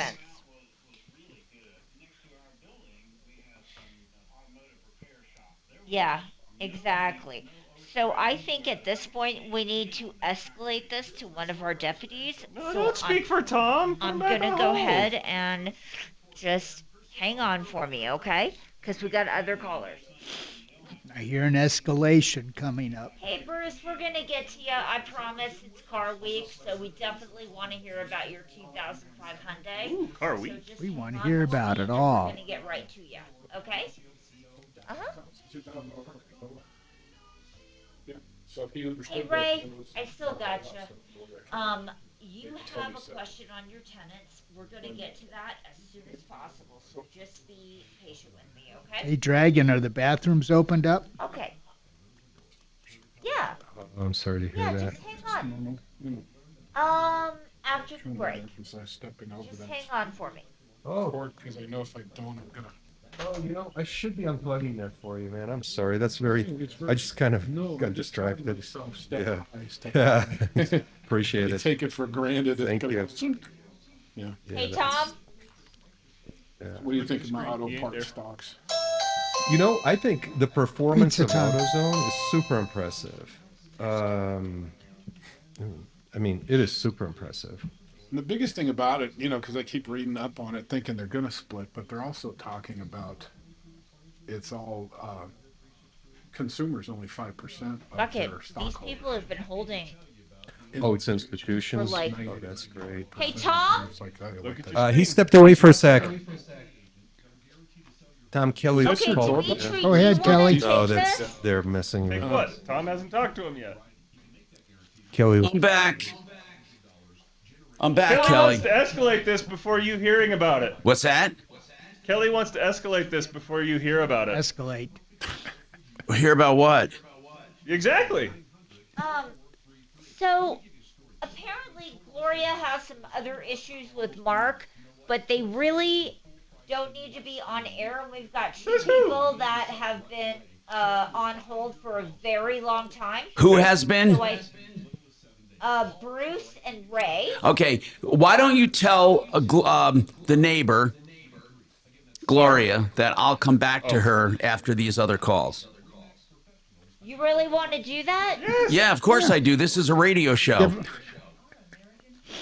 Or they can go, or they can go to IHOP and work it out over coffee. I was going to suggest maybe giving it to a deputy. Without Tom hearing the case first? I'd like to hear it first. Now she's got a problem with the damn fence. Okay. All right. Ours is not to edit, Kelly. Ours is to air. Yeah, I know. I already kissed off the other people and, told them. No, I'm going to go right to him. Who should I take next? Gloria? I mean, not Gloria. Ray. Take me next. Ray, right? Yes. Bruce has been holding Bruce. longer. Bruce has been longer. I'm going to take Bruce. K-How, an iHeartRadio station. Oh, I'm so excited. I'm Tom Martino. I want to go right to Bruce. He's been waiting quite a while. A car accident. Let's talk about it. And we have Kevin Calkin if we need him to talk about damages. But what is going on with you, Bruce, in your car accident? You betcha. I was basically sitting at a really stoplight on a multi-lane ode behind a guy who was pulling like a trailer. Yeah. The light turned green. The cars like ahead of us moved on, and he started rolling back, and then he backed up right into my car. Wow. So okay. So now hold on. I got to ask. Did the police come? Yes. Okay. And what did they do? They basically moved us off of the road and into a parking lot, and they wrote him a ticket, and we exchanged really information. I've already gotten a couple reports of the damages, like $4,200, because what he did is he bent the hood of the car, so now I can't even open the hood. Okay, hold on. Well, to get to the We're getting engine and close. the oil and everything Okay, let me explain something to you, Bruce. First and foremost, this other guy's not disputing fault, right? Nope, not at all. Okay, and Bruce, he has insurance, is that correct? Yes. And have you been in touch with his insurance company? I've called them up, and they've not called me back yet. Who's his insurance company? What I'm concerned about, and I want to pick your brain about, okay, is that I just want my hood fixed. But the car is probably the same or less than the $4,200 estimate to get the hood fixed. And the guys who gave me the estimate said there might be hidden damage underneath, so it might go even higher. So I want to know, is my best course of action to go to small claims court and sue both the driver and the company that he was driving for, or is it to go to the court hearing where he goes for his ticket and ask the judge to give really restitution so I can fix my car? What's my best course of action? Both. Because too many times, if your car's not worth much, they say we don't have to pay you that. Well, Bruce, it's not that they say, it's a fact. Now listen carefully. They do not owe you more than the value of your car, period. No matter what you do, they don't owe you more. That doesn't mean you can't go for more, but even if you went to small claims court, if this guy used it as his defense, my insurance company gave him the value of the car, then I doubt you would win. But you can do it. No, what is the actual value? Yeah, what kind of car is it? It's a 2005 Hyundai Sonata. How many miles on it? It has got 180,000 miles on it. I fear that, well, I know they're going to total your car. Yep. You're never going, and if you just want to fix your hood, the way it works is this, and you got to negotiate it. They will give you a price, and you tell them you want to keep the car, and then they're going to charge you to keep the car. You're in a territory that is very, very you're not in a good place, okay? Because your car is old enough that it has more value to you than it has on the market. So they're never going to pay you $4,500 ever, okay? You're going to have to, if I were you, what I would do is I would negotiate the best possible price for the totaled car, and I would move on. Fixing this car could be major problems. If you have a 180,000 miles on it already, no matter how it was running, it's on its way out. And I just don't like having $3,000 stolen from me by the legal system. Yeah. That sucks. And Bruce, it happens all the time. All the time. Yeah. Whatever that, I mean, really, and it's a legal principle that has a reason. You only have to give someone what they lost. And, presumably. You don't have to put them back to where they were before? No. That's what I'm asking. I just want to be back to where I was Bruce, before. They don't, all they have to do is give you what you lost. Let me explain something. Yeah, they have to put you back to where you were before. That's with a 2005 car with 180,000 miles. So, presumably, the money that you get for this car should be enough to buy another 20-year-old car with 180,000 miles. I am almost positive that you will be put back in a position you were in. The money they're offering, did they offer you any money yet? They haven't even called me yet. They're just laughing at this point. What's the name of your insurance company, of his insurance company? It isn't.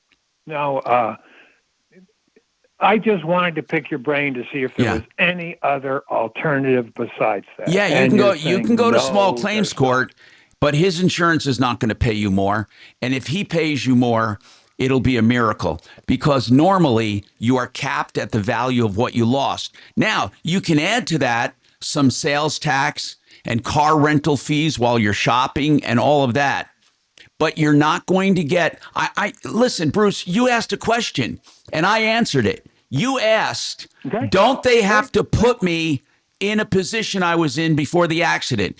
The answer is yes. So if you found a 2005 car with the same mileage, you should be able to buy it. You should be able to buy it. What were you going to say, Deputy D? Tom, I was thinking that you're absolutely correct in looking at it this way from the perspective of the insurance company, but I'm thinking more of the law. Well, yes, but that's the insurance company who would stick to that as their first line. However, there's no reason not to. If he makes the argument that he wants to be put back in the condition that this defendant found him in either the restitution hearing or in small claims court, the defendant might not even bring this defense up, so he might just be able to luck out. He might lose. No. What I'm saying is our claimant here on the phone might luck out. I'm saying the guy might lose. Oh, that guy, the defendant. Yeah. So I think because he doesn't use the right argument. Exactly. So I think odds are in favor of our caller. Yeah, I mean here's the deal though, bro. That's really this is what's really going to hurt you. The value is the value. We always have more value for ourselves, always. And there's, we just do. But I got to tell you, man, do you know, I bring up this case, and it's an honest to God true case. I want you to hear this case. I want you to hear, because you're going to be amazed at what happened, Bruce. Listen. This guy was in his house and his car was parked out front. It was an old truck. Mm-hmm. A driver came down the street and sideswiped 3 cars. One of them was his. It did about $4,000 worth of, no, excuse me. I'm sorry. It did, I forget how much it was in damage. His truck was so old, they offered him $800 as a totaled wreck. And he said, I don't care about this side swipe. I want to keep it. I can fix the tie rod and I can fix it. I want to keep it.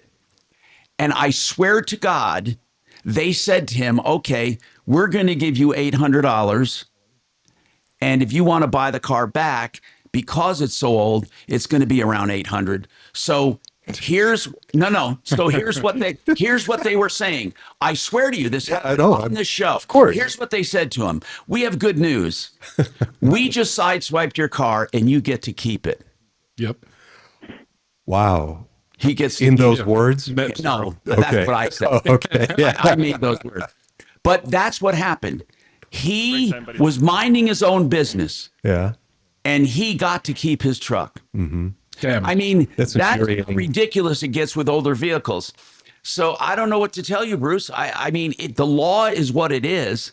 I would try small claims court, as Dimitri suggested, and perhaps this guy won't put up a good defense. And restitution. I would try them both. Well, the restitution would be free. Restitution hearings are usually for criminal matters like DUIs or uninsured motorists. I've not heard personally of a restitution hearing when there is no crime in a civil case. Even in a civil case. Mm-hmm. But I might be wrong. I don't think I am. I think restitution hearings are literally for people that broke the law in some way. We got more coming right up. It is the most ridiculous thing. This is I Denver's swear to Talk God, when that Station guy- with Tom Martino now. Dan Kaplis today at 4, 630 KHOW, Denver. Now, You would be Impact Traffic. so furious. This report is sponsored by wouldn't give Taking a shit. Walk Oh, no, I'll go podcast. to court. Yeah, we're but still in it pretty good doesn't shape matter. out You on the don't- you highways can't and rewrite byways. common law. We've had some but they construction won't raise zones, the certainly standards. pretty typical stuff. A little bit of traffic on Tanya coming out of the airport. There the might east side of be. I-70, particularly I've never east heard. around I'm going to Tower, ask which is kind of AI tying up if with people have gotten roadwork around there. it. 270 and I-25 like, I'm coming gonna ask- in and I'm out of gonna downtown, craft a but we're really question. not in a delay mode. Watch for some jamming if But I you're out think in the end Lakewood, result is if you can Wadsworth, replace northbound the at car for Morrison's $2,000, been that's backed all up you quite a get. bit. That's right. Also Nothing 38th and magic, too. Kipling You out have of to- And I was Wheatridge looking at and the cars.com. Foothills Drive, Yeah, just a they're- little bit of it's slowing not good for coming you. down Floyd Hill, but no 180,000. closure due to rock scaling. With traffic, I'm Jonathan Steele. Hi, I'm Buzz Knight, the host of the Taking a Walk podcast, and join me for an episode with Rob Reiner talking about the new Spinal Tap release. Rob Reiner on the Taking a Walk podcast on the iHeartRadio app or wherever you get your podcasts. If you want a company that's more than 65 years old, if you want, or people in business that long, if you want more than 50 brands of windows to choose from, if you want a company that stands behind warranties, if you want a company that has great values and prices, then you're looking at Gravina's. Not many companies have all of these things put together. Gravina's absolutely does have all of these elements. Larry went off on his own after working with his dad for many years on 950 West Evans. His son Nick is with him now, and they have windows, siding, and doors, and selection unlike any other company. 303 Gravina, Gravina, 303 Gravina, or gravinas.com. Kevin, my cats purr like my car's engine. Okay. That's how good my engine's. Oh, his car Yeah, I is was gonna so say, that's wonderful. supposed to mean something. It's wonderful. I swear to God. I just had a ride in it a couple of days ago, and he was, and That's Toyota. You know, they, Now, I'm looking at these prices now. I'm not seeing anything with the mileage though. They're all low mileage.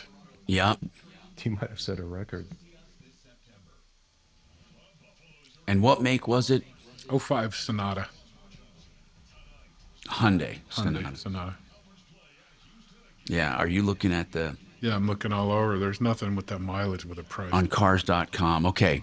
They're saying Nothing. low, Auto Trader's low 34, average 47, but that's high mileage or low mileage. Very low mileage. Look at this one. Holy shit. This one is like new. I mean, some of them. Okay. Here's one, an 06 with 180,000 miles, $3,600. But that doesn't mean it's worth it. But if he has to pay up to that to get it done, but that's below the 4,500. Yep.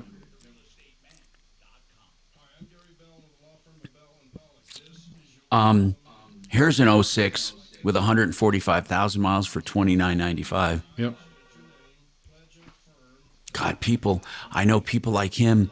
They're like you. They take care of their car. They love it. Because he doesn't want to replace it. He just likes it and it's comfortable. And But he knows its history. Like in my case, I know the history of that engine. Mm-hmm. I can't even find an 05. No, they're hard to come by.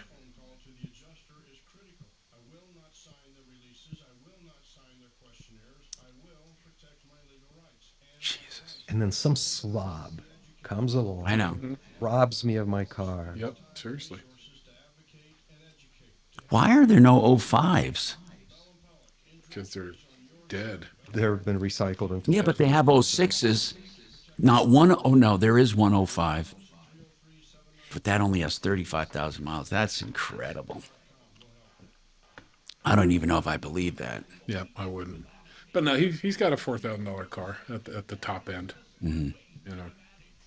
That's the good news. If he stays on, but he's offering Ray, I'm going to take next. They And have I'll go back. $5,000 worth of damage. Like you said, so you get $4,000, and you got, even if you get the hood fixed, now you have a damaged Hyundai Sonata. I want to buy my car. Okay, you get to keep it.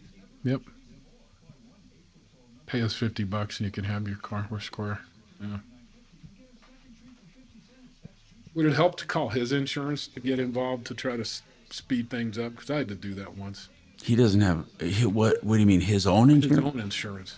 But he doesn't have collision coverage on an Yeah, 05. but in a where it's not his fault, they may, they probably won't know. There's no property damage. Yeah. They'll never volunteer shit ever. Yep.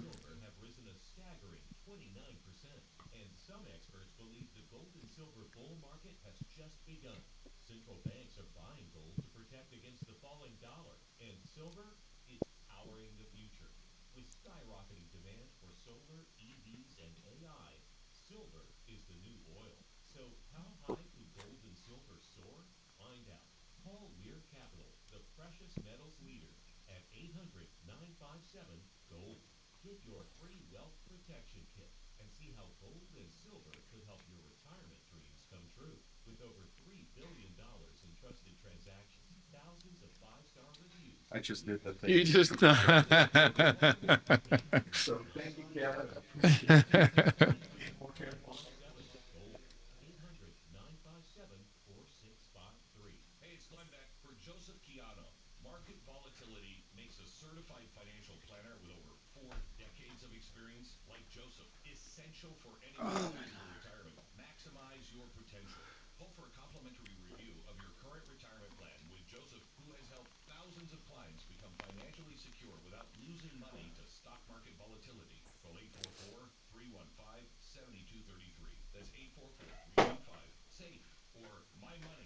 Way.com. Auto accident? Find out what your case is worth. Call Fuller.com. Hi, Tom Martino here, 303-713-TALK, 713-8255. So we found that the value of that guy's car was about $4,000. So, but there are plenty of cars available with less mileage for around $4,000. So if he gets 4,500, or if he gets 3,000, whatever he gets, he just needs to make sure he can replace it. Now that is definitely something he can do. He can make sure he can replace it. Now, I want to talk to Ray.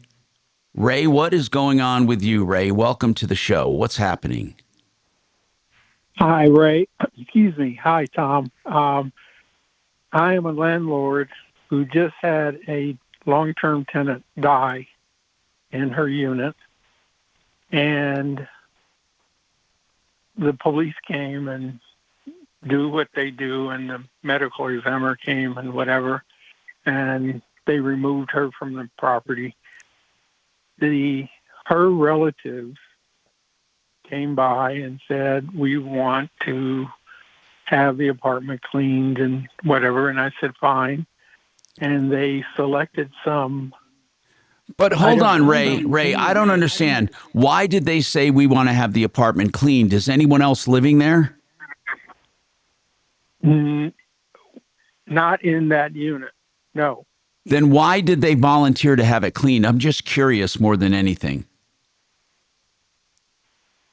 They just felt a need of getting all her personal items out of the apartment and to. So Ray, they came to you and said, we want to clean out the apartment, not clean it. Well, clean out and clean the apartment. Okay, got it. So now what? So this firm they selected came to me and said, well, we want to use your homeowner's insurance to pay for this, to partially pay for this process of cleaning and restoration, I guess. Or well, see, I don't understand this. I'm very confused as to why a homeowner's policy would be involved. Was there a meth lab in there? What was going on? No, nothing. Just typical long-term tenant. She died in her chair, her most comfortable chair. No, I understand, Ray. I don't need all of that. What I need to know is this. You're telling me that the cleaning company they selected came to you and asked if you would put in a claim with your homeowners. Yes. Okay. If the tenant did damage to the place and you have the proper landlord policy, then that would be proper. Okay. But she did not do excessive wear and tear to the unit. Okay, then the answer would be no, I'm not putting in a claim. How much was the claim to clean it, Ray? They haven't given me a number. But Ray, listen, you're on very dangerous territory. And let me explain why. They selected a company to clean that place. If that company cleans that place and the relatives say, whoa, this is way more than we thought, you're going to be stuck with the bill because it's called quantum merit. It means you got the value, you know it was being done, you didn't stop it, now you're going to pay us. Okay. So, Ray, if I were you, first of all, that family has no obligation to do anything. They don't have to pay for anything. Okay. So you are in dangerous territory. These people are trying to be kind. The cleaning company is saying, whoa, I know what they want to do. They want to milk the hell out of this. They're probably calling it a restoration. Now, right. Okay, if they can make the case to your insurance company, then you may want to do that. Or get them out of there, because no matter what, Ray, at this point, having a dead tenant, you're responsible for it. The family isn't. Okay. So, okay, that's what I needed to know. I would be very, very careful. But Ray, I want to ask a question. What harm would it do to you if this company could make a legit claim to your insurance that your insurance pays, and you get that whole place cleaned up and restored? What harm would it do to you? Well, I have a high deductible policy, so I just would wonder if the charges would be greater than my deductible. How much is your deductible? $2,500. Yeah. Did they tell you or hint to you what the claim would be? No. As a matter of fact, I think they told the family, but they haven't told me. Does the family somehow feel responsible to you?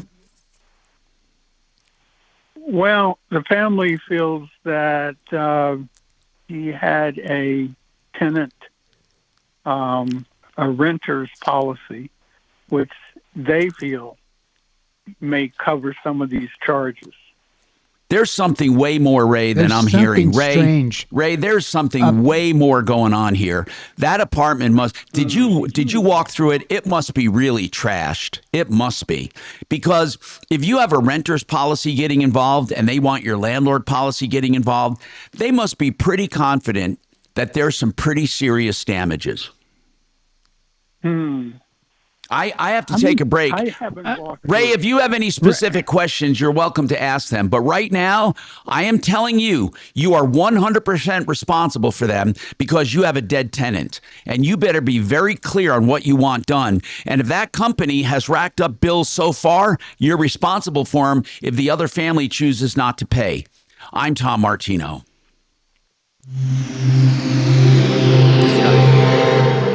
No, that. Now, impact traffic from the Superstar Car Wash Traffic Center. This report is sponsored by Red Pilled America. Yeah, we're still in pretty good shape out on the highways and byways. We've had some construction zones. I know, certainly pretty typical stuff. A little bit of traffic on Pena coming out of the airport, the east side of I-70, particularly east around Tower, which is kind of tying up with road work there. 270 and I-25 coming in and out of downtown, but we're really not in a delay mode. Watch for some jamming. Okay, you're out let in me go Lakewood, do this. Wadsworth, northbound at Morrison's been backed up quite a bit. Also 38th and Kipling out of Wheat Ridge, and the Foothills Drive, just a little bit of slowing coming down Floyd Hill, but no closure due to rock scaling. With traffic, I'm Jonathan Steele. This week on Red Pilled America, what role has Hollywood played in American crime? To find the answer, we tell the story of how a musical movement born in the late 80s impacted urban America. Listen to Red Pilled America on the iHeartRadio app. That's Red Pilled America, a storytelling show. Hey, You want to get your granite countertops or any kind of countertops in the next 4 to 5 weeks. Here's how you do it. You call the Art of Granite right now and you tell them what you want, whether it's man-made material, granite, or some other stone. Then you give them some measurements. They'll give you a price on the phone. That's right. If you agree to that price, they come out and template and measure your home, and then 3 weeks later come and install your countertops. Tear out and haul away is always free, and so are prices on the phone. 303-386-5919. That's 303-386-5919. theartofgranite.com. Okay, let me get my food here.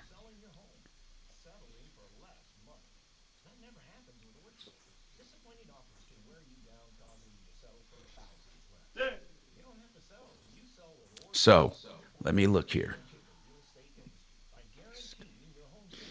There they are.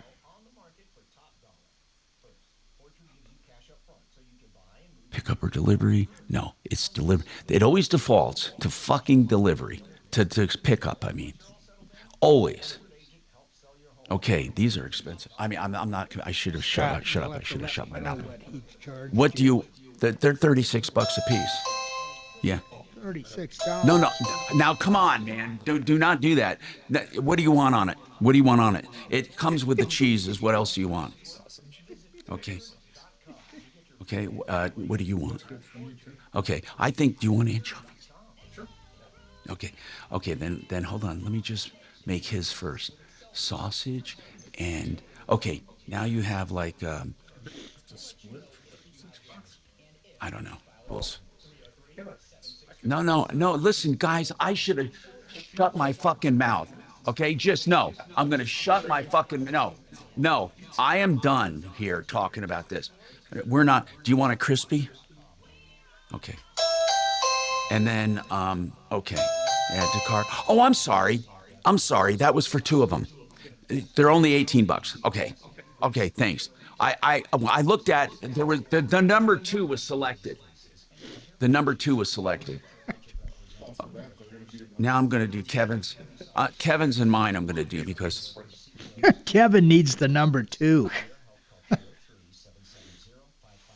Kevin and I need this. We're going to do this. I know what Kevin wants. I'm making a decision for Kevin. Since Chopper won't be in next week, I will come in Tuesday.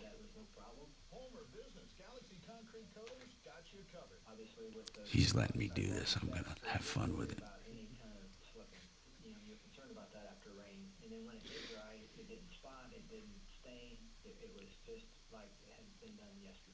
Wait a minute.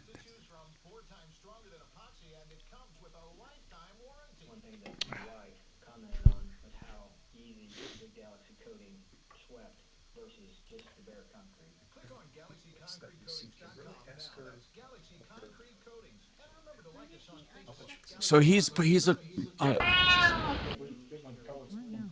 nice compass. I'm so glad. Remember, I said if he gets go like a piece. Remember, I said that. So this will be the third. Goddamn motherfucker. It was last year. Pizza? How difficult?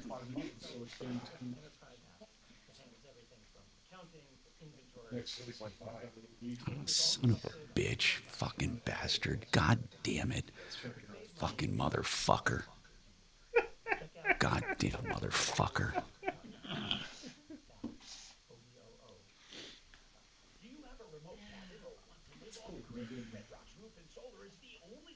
Imagine if something drastic actually happened. I got to do it all over again. God damn it. Oh, see, so I love talking to her because she gets going on. Support price. Those tangents are extremely low. Yes. They come. Oh yeah. I didn't think Good afternoon, Tom Martino Show. Because she just done surgery last week, so her system didn't have to.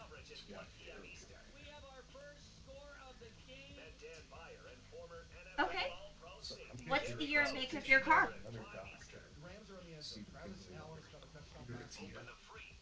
Where does she know them from?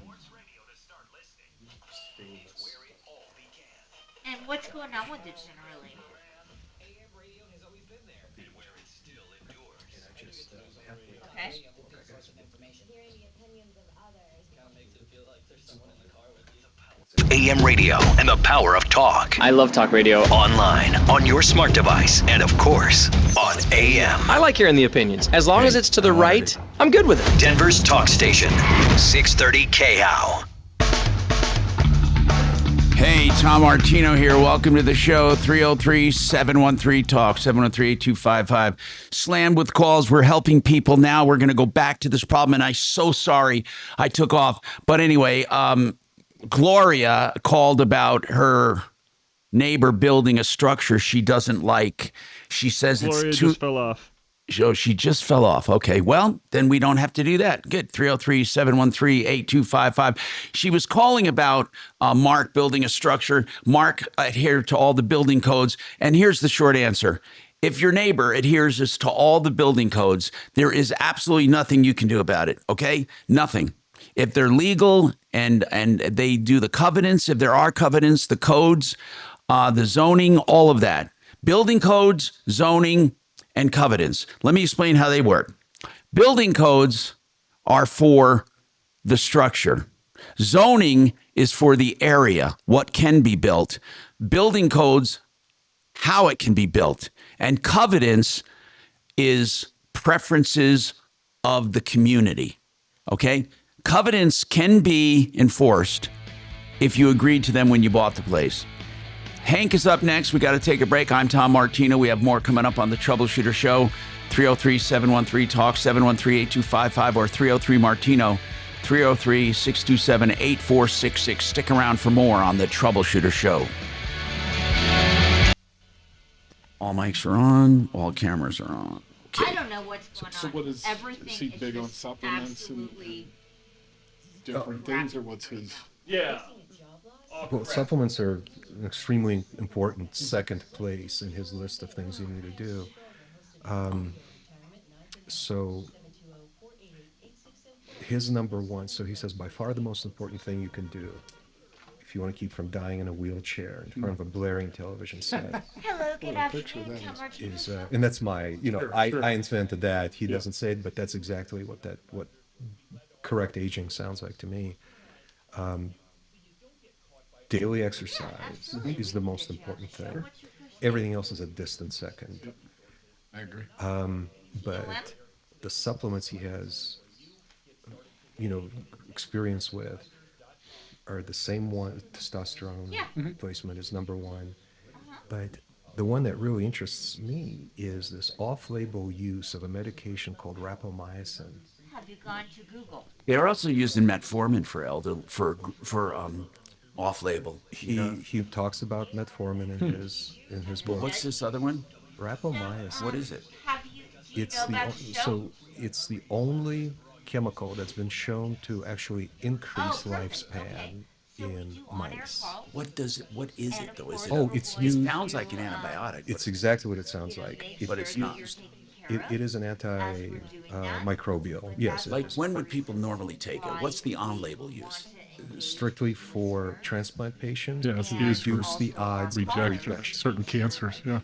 Wait a minute. Mm-hmm. So they're using it because if it increases the fight against rejection, slowly, then it would reject. What's your first name? Wait. No, wait.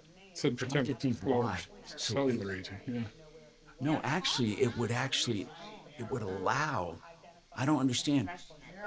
Wouldn't it allow more intruders into your body? It doesn't matter to me because Kimberly, No, it doesn't matter. Kimberly wants call to your start it too. agent, Your State Farm agent, letting him know that I'll be contacting him? He discusses the science in that audiobook. And the science wasn't as important to me as his and Kimberly's recommendation. And it's isolated from certain deposits, like in the dirt on Easter Island. That's the only place that rapamycin. That island has been named more than once for different things too. It is peculiar, isn't it? I have another question. They could tie a lot of I stuff talked to it. this Golden Spike Roofing. That's where the big statue. I talked to John. He seemed like a very nice guy. Weird statues. So, when you filed your claim, did your He said the drug was discovered on Easter Island. Yeah. And I believe taking immunosuppressant, do the roof? anti-aging. It's the only chemical that's been shown to increase lifespan.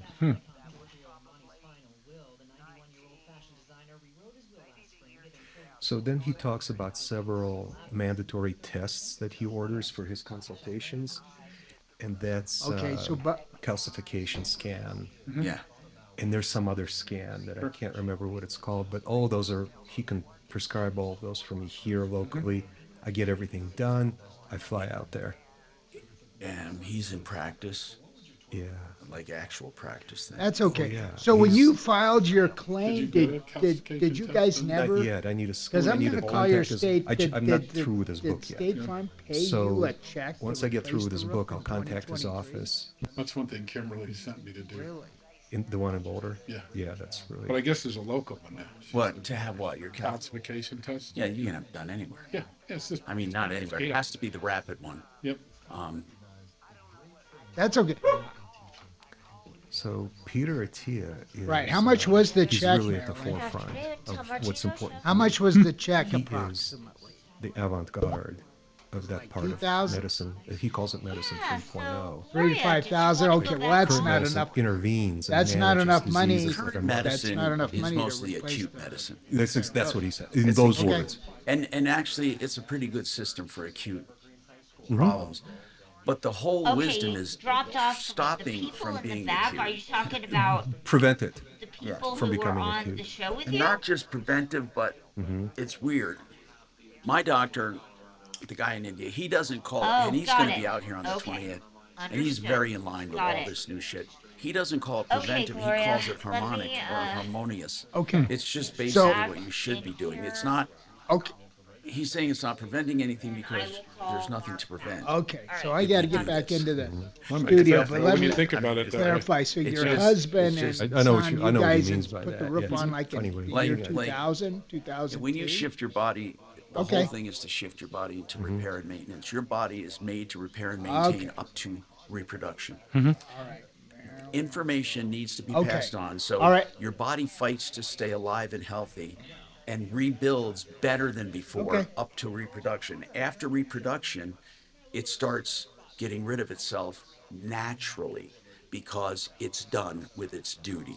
And our all right, well, this is good information. So anyway, I got to run. I'm going to do a little more investigating. I'm going to call they want to get Golden rid of Spike nature, again, the universe, whoever. The plan is to get rid of you after that. What's the insurance and that's why he lady's said name if you again? ever talk to someone who says, I'm a naturopath, or I do this naturally. He says, you want to run away from them.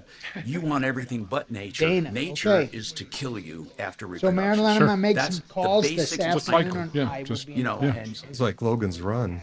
Nature really is not your friend. Bye. Yeah. So he talks about things contrary to nature. Natural is not good. Didn't your friend say if you want to die sooner, eat health foods?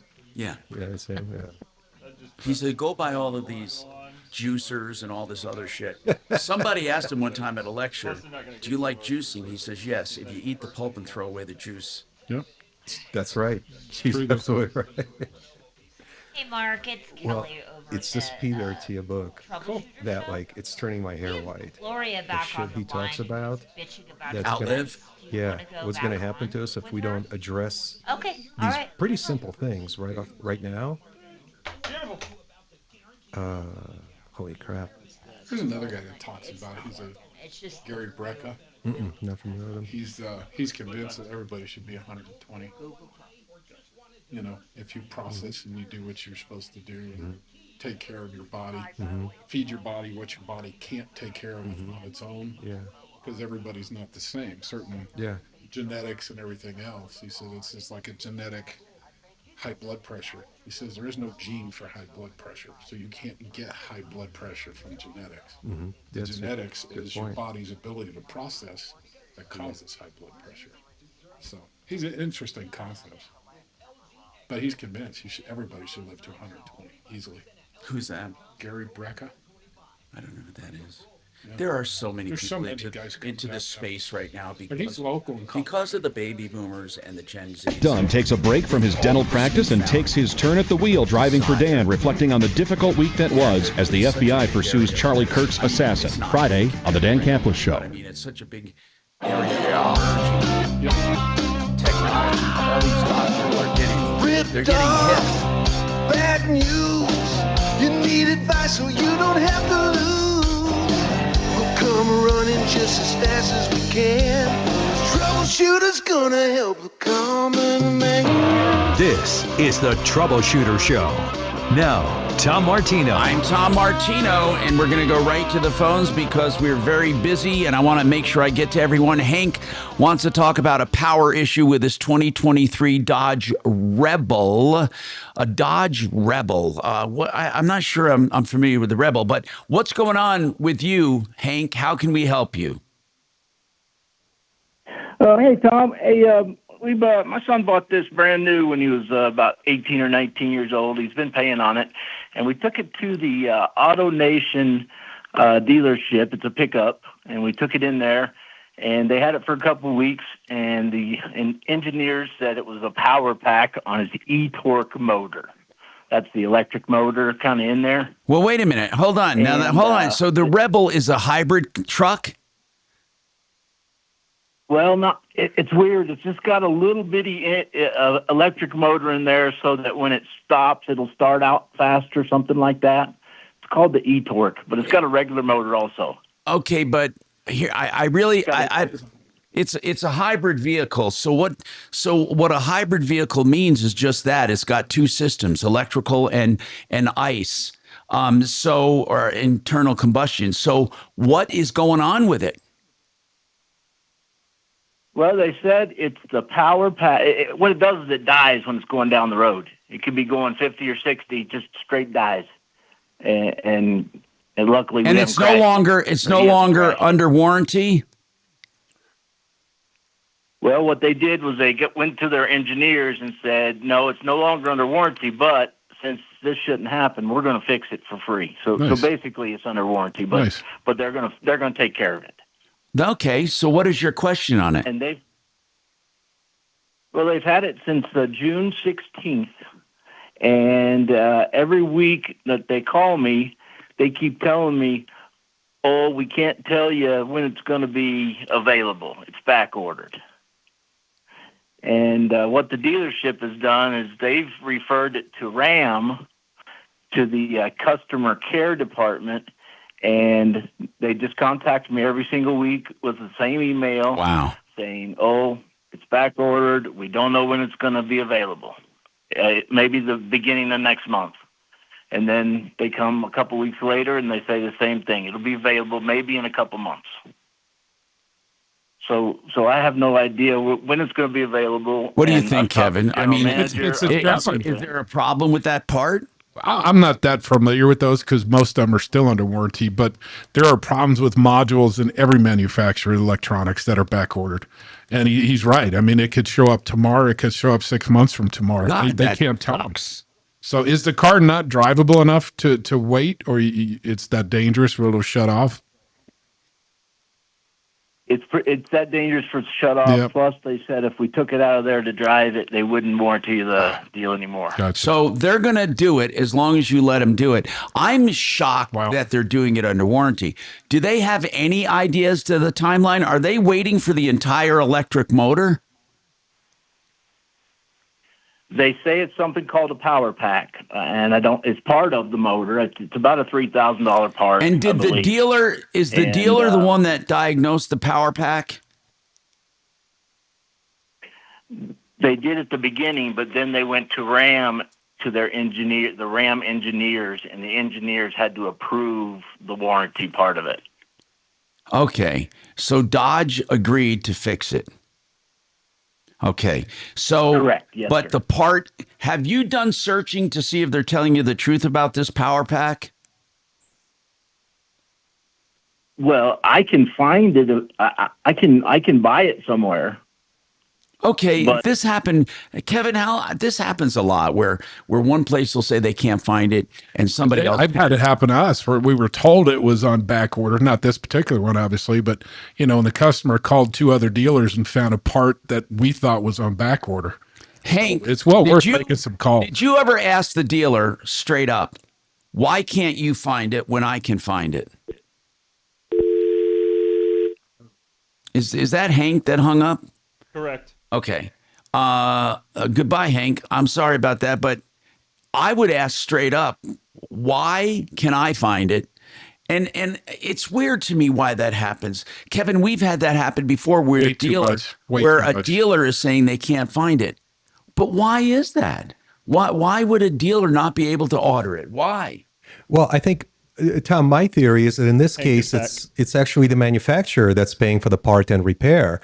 And so if the dealer orders it from the same place where Kevin found it, then the dealer will have to cover the cost of that part. Did you ever ask the dealer why you can find it and they can't? I did, and the dealer is claiming they know nothing about anything and they're not responsible for anything, and it's only the corporate people that are causing the problems. Have you ever called the corporate people, a contact there, and said, I know where you can find the part? I finally got a hold of a manager the other day in the customer care department, and she said that the only way that they're going to take care of it is if it comes from the second party, third party, whatever you call them, that are making the power pack for them. Mm-hmm. So is this an aftermarket power pack that you have found, or is it? Yes. Okay. Well, it was from Mopar, though. It was on a Mopar website. But they say it's not the same. You know.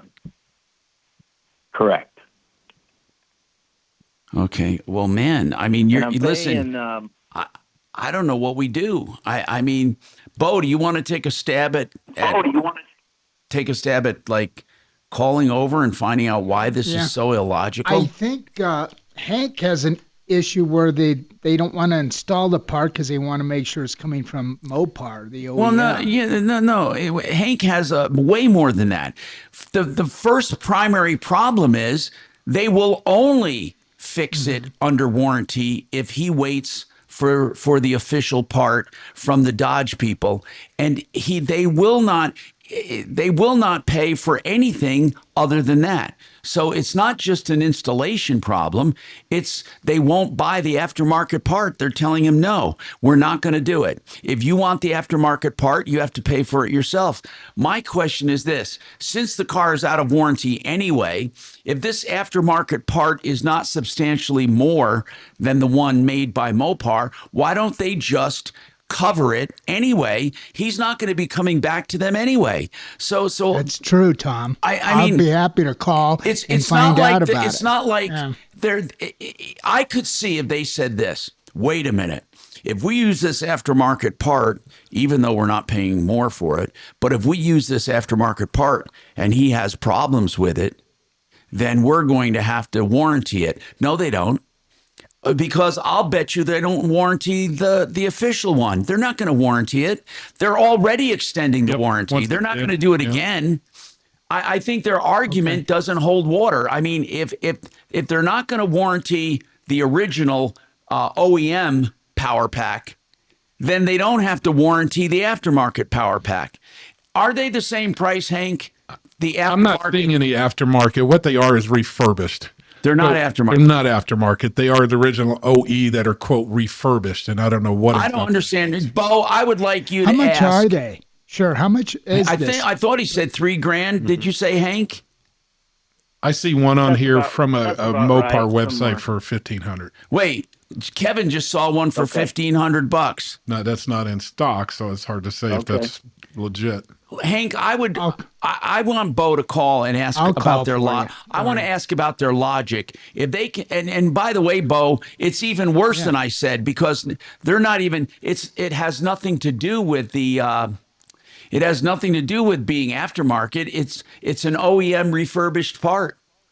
Okay, 303-713-TALK, 713-8255. One Clear Choice Garage Doors has everything you need, not just for the garage door, but for the opener. They have brand new openers with LED super bright lights, time to close features, battery backups, Wi-Fi, and I think it even makes coffee. No, just kidding. Anyway, they have all the latest and greatest openers, every part of an opener, and they do garage doors as well. OneClearChoiceDoors.com. Man, it's like, why did Fall is here, and it's the perfect time to sharpen your skills at Triple J Armory. With 2 convenient locations, Littleton and Colorado Springs, we've got everything you need. A state-of-the-art indoor shooting range, expert training classes, and one of Colorado's best firearms selections. Whether you're a first-time shooter or a seasoned pro, our team is here to help you exercise your Second Amendment rights with confidence. Triple J Armory, Littleton and Colorado Springs. 2 locations, 1 mission. To keep Colorado armed, trained, and ready. Come see us this September. You know, if you want to be a landlord, but you don't want the hassles you've heard about on this show or being in Colorado with the way the laws are right now, well, there is a company that researches markets around the country. It's called Vestera Turnkey. What they do is help you become a landlord, and they help you through the entire process, buying, managing, and selling. Yeah, they'll even take day-to-day phone calls on the property. They're your nanny when it comes to being a landlord. If you want to find out more about this program, you can go directly to vesteraturnkey.com or call them at 303-888-3788. Okay, Anthony's. Let's see what's going on with my order at Anthony's. Yeah, I got no problem. What's your phone number?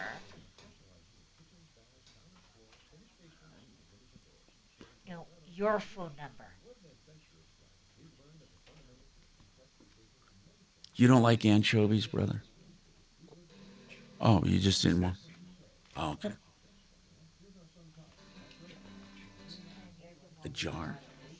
You know what else I like? I love sardines and mackerel. The little can. I love canned fish. Me too. Learned that from my grandpa. He used to always use the pickle herring stuff, crackers and pickle. You got it. Hang on. Or, thank you so much for calling back. I've got your info. I'll pass it on to them. Sour cream. That's that white. It's like a whitefish salad almost that you get at a Hebrew deli. I love them. I love them.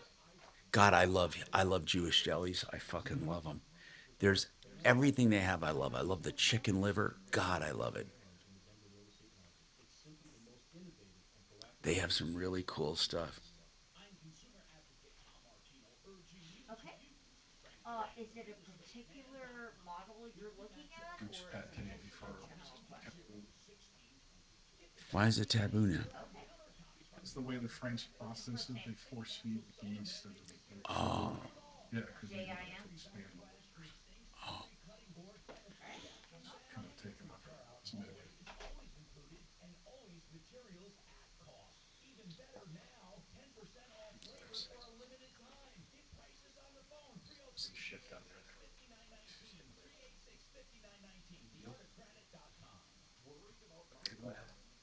That's kind of nasty the way they process all that. And the same with Wagyu.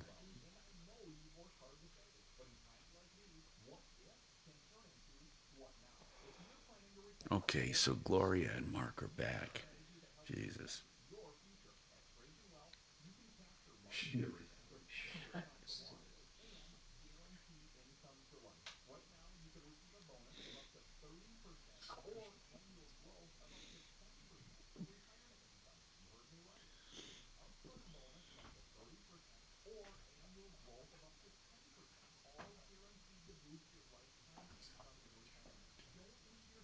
At some point it goes past that. But it doesn't sound like they have a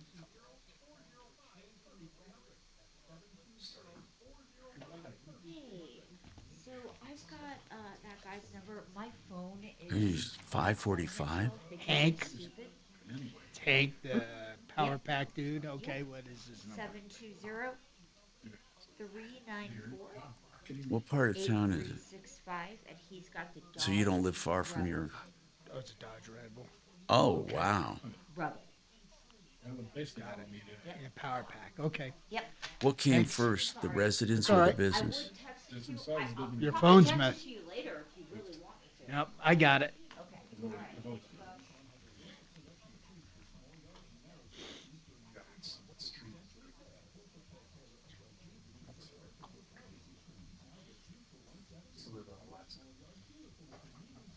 How long ago was that?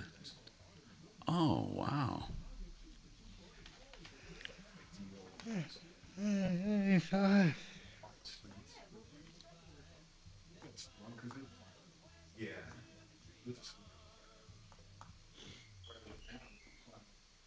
Sidewalks in the park.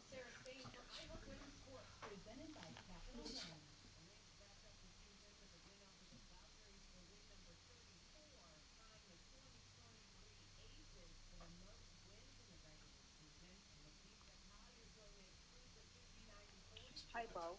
My name is Gary Esterna. I'm the comms director for the Denver Sheriff Department. I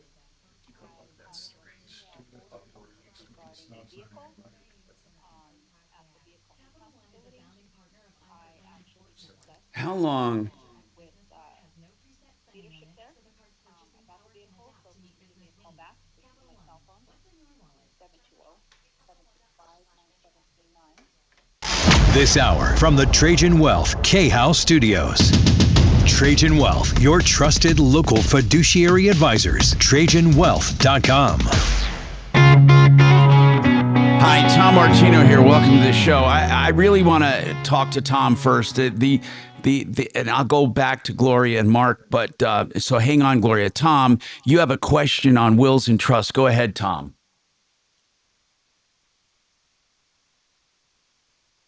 Hi. Yeah, we have some money invested in gold. Yes. And I don't know much about it. My wife did all of it. Uh-huh. So what she wants to do is take that gold and put it into somewhere where she's not going to have to pay a whole bunch of taxes to, earned income or whatever. Okay, how long have you had the gold? I'm going to say probably about 4 years. Okay, so you've had a lot of appreciation and it's not qualified money, it's just outright investment? Yes. Okay, well, it's going to be long-term capital gains, so that's one benefit. It's, but I don't know of any investment you can make where you can deduct that payment going in, or excuse me, not deduct the payment, but not pay tax on it. So I don't know how you would grab profits from a gold investment without paying at least long-term capital gains. What were you thinking about, Tom? Tell me, as far as an investment, did you hear about investments that give you this kind of benefit? No, we don't know anything about it. That's why I'm calling you. Well, if you're asking me as an investment, how do I move this investment without paying taxes? Currently, I can think of no way to do it. Or pay the least amount. Okay, the least amount is going to be long-term capital gains. You can then put it in something. If you qualify, certain amount you can put in a Roth that would then earn tax-free after that, and you'd never have to pay tax on it. You can do things after that to mitigate the cost, but the cost is going to be about, right now it's still at 15% plus 5% state for a total of 20%. How much do you think you made on this? More. I think. Do you know? Yeah. Dimitri? I think she put like 130,000. Oh my goodness! And it's twice. It's at least twice that. Now, I mean, gold today is 30. Doubled his money. Oh, he at least doubled it. They at least doubled it. Wow. So I'm not clear on this. Is this physical gold that she's holding? Like she actually has it in her house?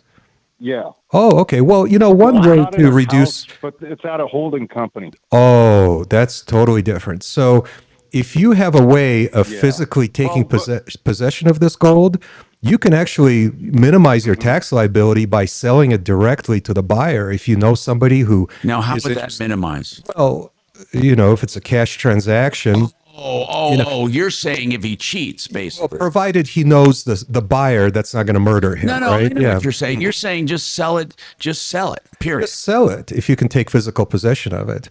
But again, I'm not. Just so you know, I want to make this clear. I'm not recommending you break any tax laws. Oh, neither am I. Okay, so if you sold it, you would theoretically no, have to she's claim not the gonna gain. allow that. What's that?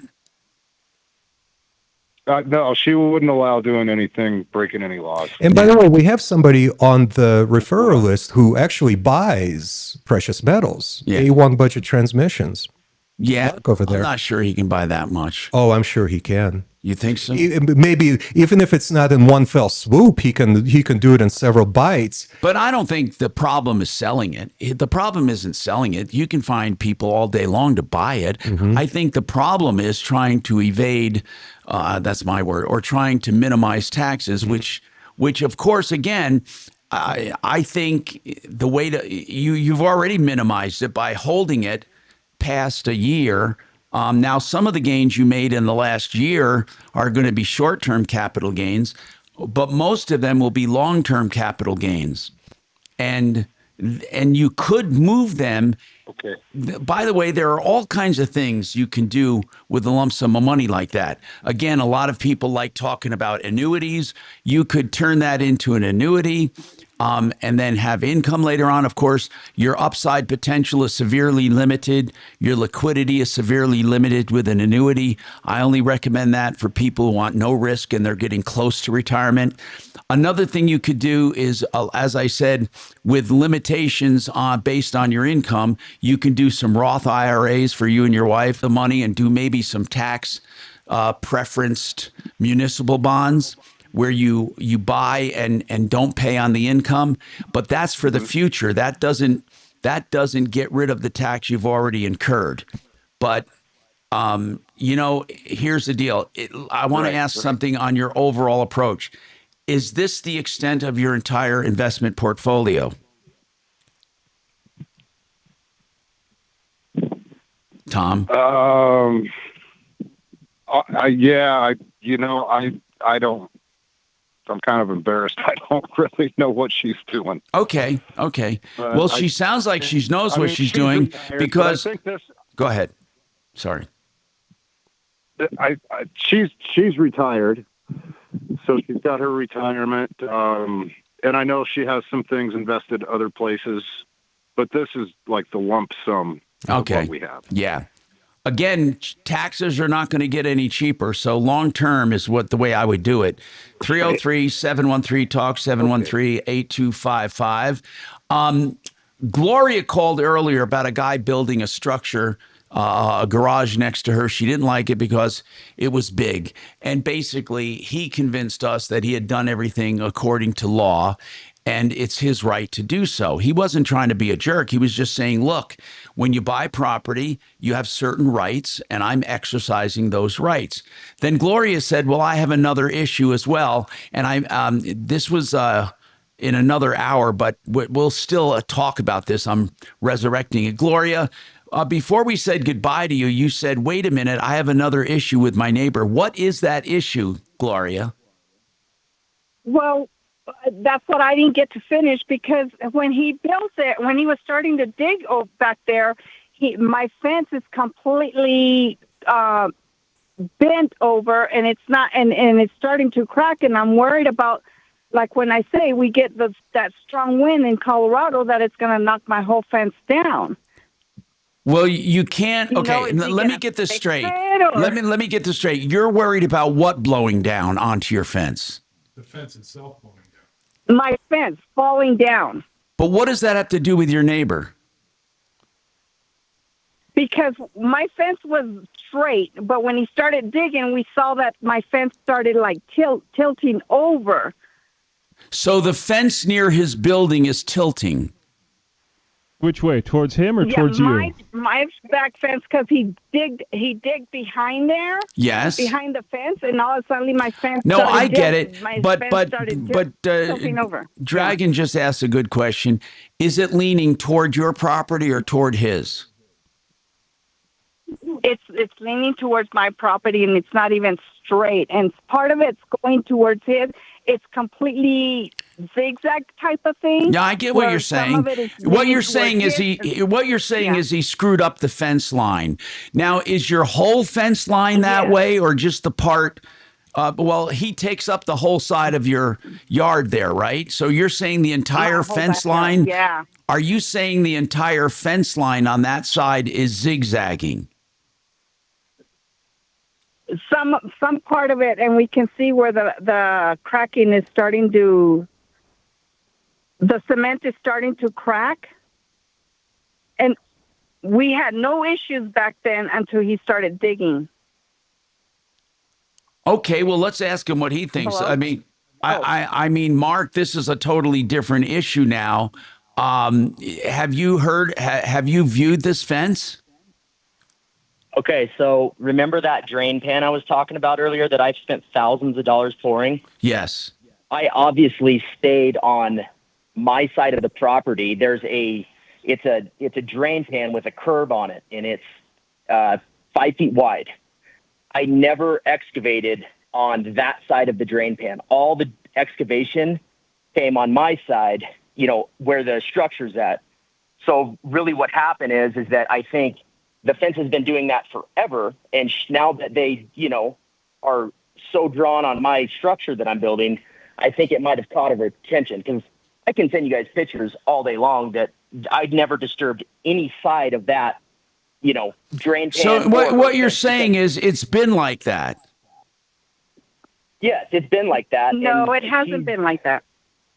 Well, if you Gloria, can show me, if I he didn't can show me excavate on that pictures, side. if he can show me pictures, that would be great. Yeah. But So here's the I deal. can also show you pictures, and the dirt is on his side. Gloria, he's not denying. Hi. He's not denying that he's No. done some building. I'm going to tell you some other news that is kind of weird. But as long as he did everything legally, according to the building codes, if excavating on his side of the property did something on your side of the property, I hate to say this, but it's not his responsibility unless, listen carefully, unless he was reckless in his excavation or activity. A property owner can remove trees. A property owner can dig holes. A property owner can do whatever they want on their property. And unless they have a reckless disregard for their neighbor, they're not responsible for the reaction that happens. But what I would like to do is have Mark send us pictures. What if he sends us pictures, Gloria, of your fence zigzagging years ago? If he has pictures of that, but it wasn't like that, because before I bought that house, I inspected the whole fence and all the sides and made sure. Okay, everything was what about good, this, Gloria? that I wouldn't have no issue. What your fence? How much is it leaning over? Is it a lot where it's going to fall down? What is it? Okay, I need to see pictures. Just hold on. I have a Please. question for Gloria. I don't want a question for Gloria. I want to take a break. It's not important Okay. enough to ask the question. I'm sorry, Bo. I think what I need are pictures. That's what we need. We need to see pictures of this fence to see how bad it is. And then I'd love the neighbor, Mark, to send us pictures of it prior to what she's claiming. I'm Tom Martino. More coming up.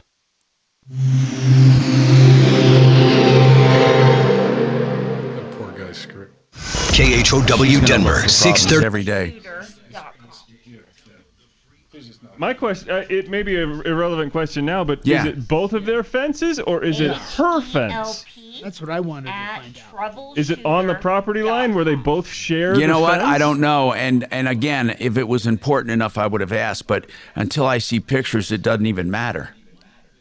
All right, Gotcha. let me repeat it for you one more time. Yeah, but I mean, it could be that he was digging and it disturbed it. I guess what I'm getting at is, like, if it's his fence also, shouldn't he be Right. concerned that it's falling down Right. and he should Of chip course, in to get it yeah. fixed? It would be like both. That's right. Right, but if it's only her fence and it's only on her property, then sucks to be you. That's right.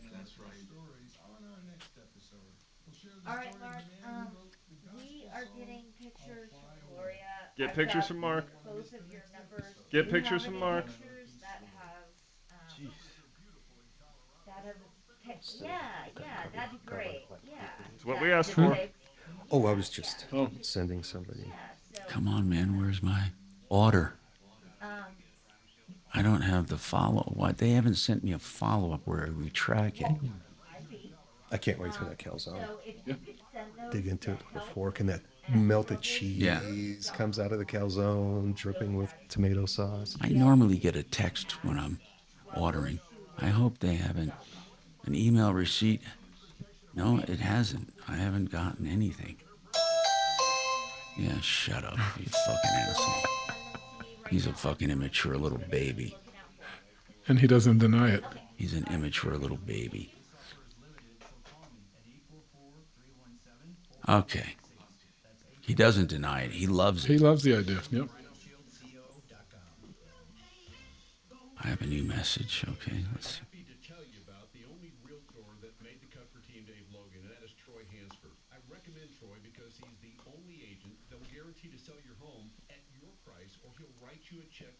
Oh, I hear Princess. There you are, sweetie. Come Yeah, on. Princess, what the hell is going on with you? Hi, cutie. Oh, I know. I missed you. Come on. Come on over, Princess. Yeah, man, that lady did great on her gold investment. Yeah. And what did she double? Well, she bought it a little more than doubled. Really? 4 years ago, it was about 1,600, and today it's right now it's over 3,600. Oh wow. 3648, so she more than doubled. She's got $250,000 in it. It's life problems when you got to pay taxes. But the thing is, I know what you're saying. People like me buy So you take a chunk and you just move it. Yeah, just a little bit at a time, provided you know the buyer who's not going to murder you. That's all. Yeah, you don't meet him in the King Soopers parking. Behind Target. Yeah, exactly. You know, after 10 p.m., you know, it's shit. But there are plenty, I know tons of people who buy and sell for cash. Oh, yeah, because it's discounted a little bit, too. Yeah, depending on what she has. So he didn't tell coins or whatever it is. Yeah. if it's like U.S. Eagles. You know, Dimitri. What's that? What's that, Bo? Mark Chemansky could have bought that stuff like you said, segments, and just gave her cash for it. Yeah, it's only $250,000, and I'm sure that's nothing for him. I mean, he's in that business. You know what I'm gonna do, Dimitri? I'm gonna call him later today and ask if he can handle a transaction like that. What kind? Just so I know in the Szymanski? future. No, it's not Szymanski. It's the other Mark. Mark from Budget Majeski. A1. That's Mark Szymanski, right? No, no. I'm sorry, That's Mark. Majeski. Mark Chas. They sound as Mark Machowski. Yeah, but I don't know if he does $300,000 transactions or 400. I'll bet you he does. I'm gonna ask. Because he'll I'm gonna just do call this. him. Yeah, he brokers them. I guarantee he'll be able to do it in one fell swoop. Bo, is this in reference to the photos you sent me about a month ago? Yeah, with the retired guy's coin collection, and then he was willing to pay almost $40,000 for that guy's watch. Remember the guy that had that Art. watch? Yeah, Art's watch. I don't remember that. Yeah, it was Mark. It was a call that Mark took we twice. saved that guy. He was going to send that to somebody, and we talked him out of it. To somebody where the guy sent him a prepaid box, but he was a nut. Hey, Bo, you know, if you're going to take that gold and silver to Mark, please keep in mind, I'd like to buy those two pieces. You know, you're going to have to remind me again because I'm going to see him this weekend because I'm going to buy that double eagle. I got to get that bought up. You know why? Because damn gold's, it was like $3,200. Now it's like No, what, today it's $35? $3,649 an ounce. I know it keeps going up. I should have moved on it before I went to England. It might be a bad time to do it. Oh, there's never a bad time to buy gold. You don't think it's going to adjust again? It will, but in the long term, I don't care about Text me, fluctuation. Dimitri. Send me what coins you were interested in. Yeah, I'm gonna text you right now. Okay, because I'm gonna try to. I want that 1931 double eagle.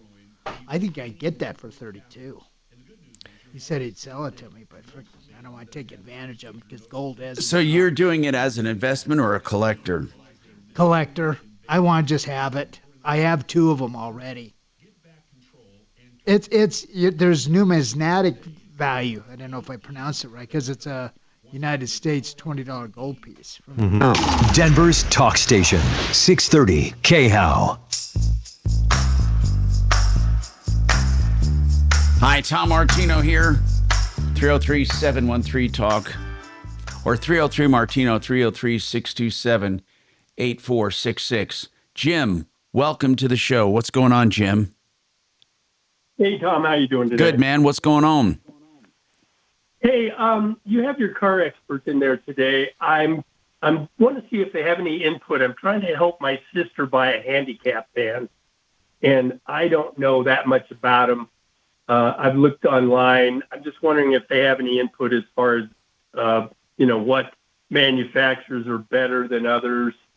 Well, you got two different things to look at. You have the van itself, and then you have the adaptation or equipment. And I'm not sure, Kevin, if you've ever dealt with that, but the vans themselves we can talk about. I love the Sprinter. Is it the Sprinter van? It's the Mercedes too, right? Aren't they the same? Okay. Are they good vans or are they just looking good? Now, that's a pretty big van. What other vans have you seen that do disability? Well, Chrysler. Turn Kevin's mic on. Okay, go ahead, sir. What's your price range in this? $45,000. It's going to be a used one, not a new one. A new one's like $90,000 or $100,000. Yeah, because places like Mobility Works and different, and you got to get them checked. Please don't just buy one sight unseen. But Mobility Works is one we've done a little bit of work with. I think the adaptation, the equipment in this case is more important than the van. What I mean as far as brands go, if you do not adapt it properly or have bad equipment, it doesn't matter what kind of a van you have. You need to make sure it's a seamless integration and it works fine. And I've noticed these are for sale a lot, by the way, when it comes to estate sales. When people pass away, many times you can get great deals on their handicap vans. Do you need the wheelchair ramp and lift and everything? How bad do you need it? Is it like for everything, or is it just to transport a wheelchair? What is the situation? So my sister is wheelchair bound. She has one right now, but it's just old and worn out. So she needs a side ramp and then a swivel driver's seat and then hand controls for the gas and the brake. Yeah, pretty standard. It is. It is. Yeah. And so, what do they run? It's all over the board. I can't imagine they're very high mileage, right? It just depends if they were used commercially or not. A lot of them are used by organizations that trade them in, so they do have high miles. So you got to be careful. Yeah, a lot of them I've seen. I was just out today looking at a place near where I live, and a lot of them have over 100,000 miles on them. So really? Oh yeah. I am shocked at that. Yeah. I wonder why. Basically, why would they have? Well, I guess they just drive a lot. Well, they were used commercially. Organizations that pick up people. I get what you're saying. Okay. Not private use. Yeah.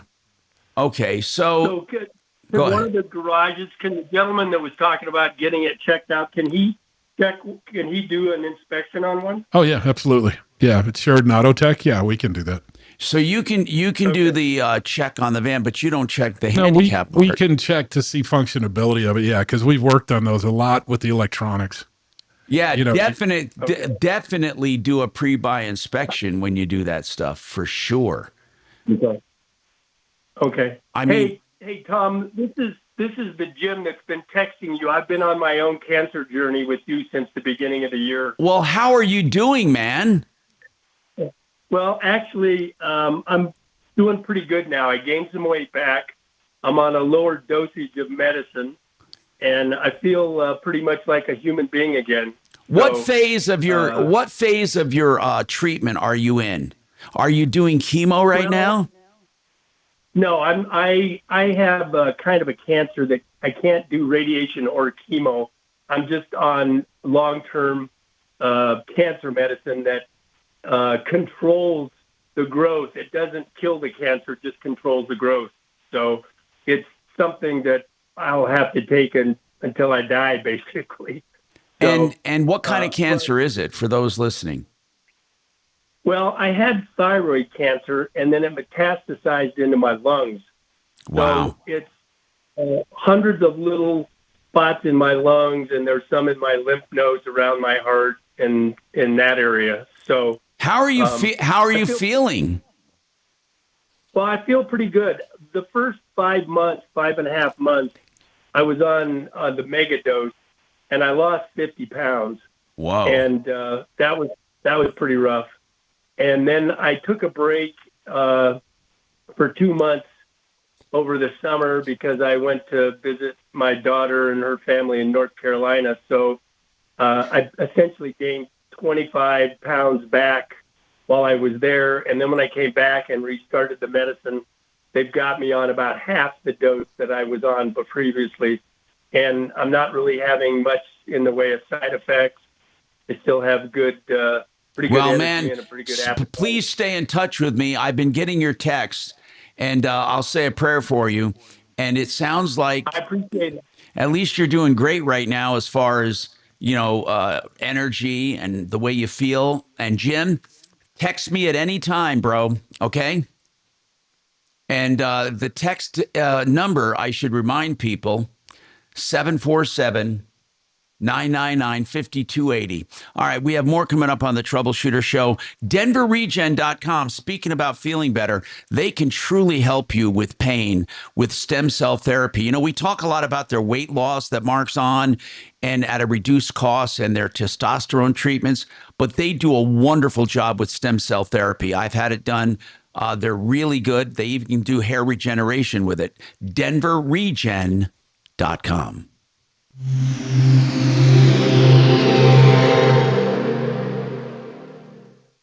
Now, Impact Traffic. This report is sponsored by Our American Stories. Through the downtown area, a recent crash on I-25 southbound approaching Park Avenue has cleared up. We're still seeing some stop and go back from I-70, adding a couple minutes to your commute. Just south of there, looks like the traffic lights are out at the intersection of Santa Fe and Iowa. Treat as a four-way stop. We are seeing delays in all four directions. To DIA, I-70 eastbound, slower speeds from Peoria to Pena Boulevard. With traffic, I'm Mark Swan. This is Lee Habib, host of Our American Stories. On our next episode, we'll share the story of the man who wrote the gospel song, I'll Fly Away. You won't want to miss the next episode of Our American Stories. We talk a lot about selling houses, with Frank Duran, the real estate man, and people like that. Selling a home in this market right now is challenging, right? But if you don't want any hassles whatsoever, you don't want a list, you don't want to show, you don't want inspections, you don't want to make repairs, you just want to check, try Home Vestors. We've been endorsing them for years, and you can get a great price from them just with a phone call. So I'm not saying it'll rival the conventional way, but it is for those who want money fast. Try it. You have nothing to lose but a phone call. 800-44-BUYER. 800-44-BUYER. Hey, John Fuller takes phone calls from people all day long who have been injured in an accident because he's one of the few PI attorneys that will talk to prospective clients. You hear what I said? If you're just thinking about hiring an attorney, there is never an obligation. He'll talk to you about your case and give you advice. If you decide to hire him, you still have this high level of contact because he'll give you the contact information from his cell phone that you can call or text at any time. So for this personal injury attention from John Fuller, call 303-597-4500, 597-4500.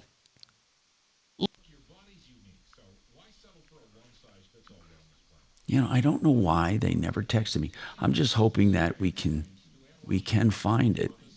I mean, that it's there. Oh, wait, here it is. Your order is now ready for pickup or will be out for delivery soon. Okay. Finally, that's the first time I heard from them. And then thanks for ordering. They were late. Yeah, oh, that must be it. Let me run up and get it. That's That not was it. fast. And that was fast. Jimmy John's, freaky fast. Order number 9. It is amazing to me how expensive Bentleys have gotten. What? Yeah. Haven't they always been expensive? Not really. Not really. There was a time they were almost a regular man's car. You could get one, a pretty good, just the regular Bentley sedans. They were not that outrageous. They are outrageous right now. I mean outrageous.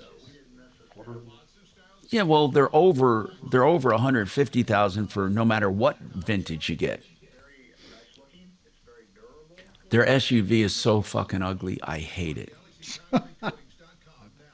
I don't know why anyone. And a Lamborghini SUV is worse.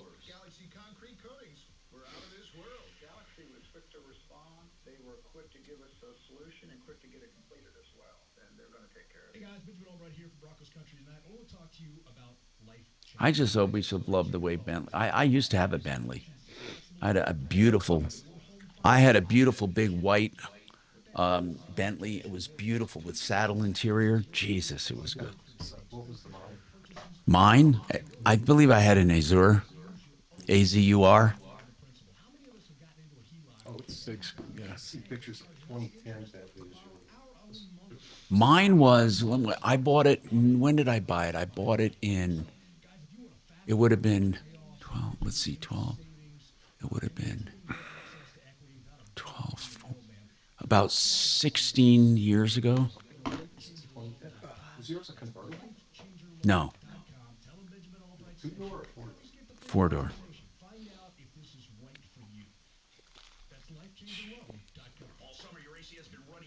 It could have been the Arnage, but I thought it was the Azure. Convertible? Maybe it was an Arnage. That name stuck with me, Arnage. Yeah, that's The Arnage? Yeah. Yeah, that's that classic look. Oh, fuck, it was beautiful. Absolutely beautiful. In fact, I think they spoiled the looks. Oh, I agree. That rounded look. Yeah, it's a little bit. Well, they're stupid price too now. No, I know. All of them are. $400 grand for a 2025. Yeah, it's stupid. Oh. So I bet you it's 2009. They're just stupid. It's how much? That's my guess. Here it is. 18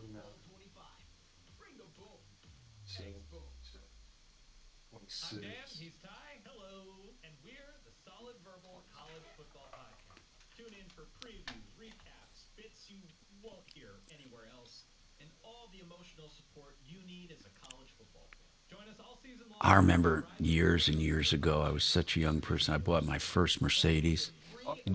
That was when they were fancy. It was a 220D. Oh, yeah. Oh, God, those are beautiful. A diesel. Early 80s? No, 70s. In the 70s.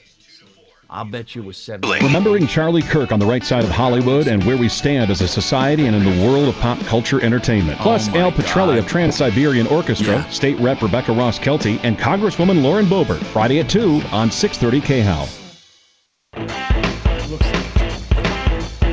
Hi, Tom Martino, your troubleshooter. My goodness gracious.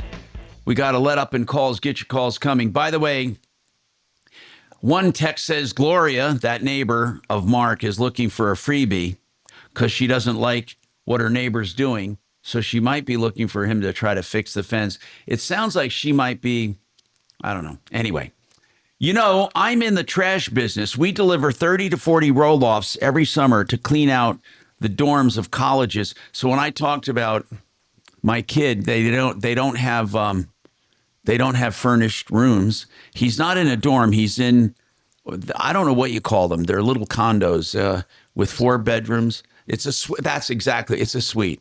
They have a common area for the kitchen and the dinette and the living room. And then they have 4 bedrooms. The bedrooms are really nice sizes. And then they have 2 baths, 1 bath for each 2 bedroom. And they were able to room with people they knew from coming from Colorado, or they got to know. And in any case, people say don't buy anything good. By the time you move that stuff in and out and back and forth, it's more or less, garbage, Especially when you buy IKEA, try moving IKEA furniture. IKEA, first of all, you're buying a picture of furniture, and then you put it together, and it's not made to be moved.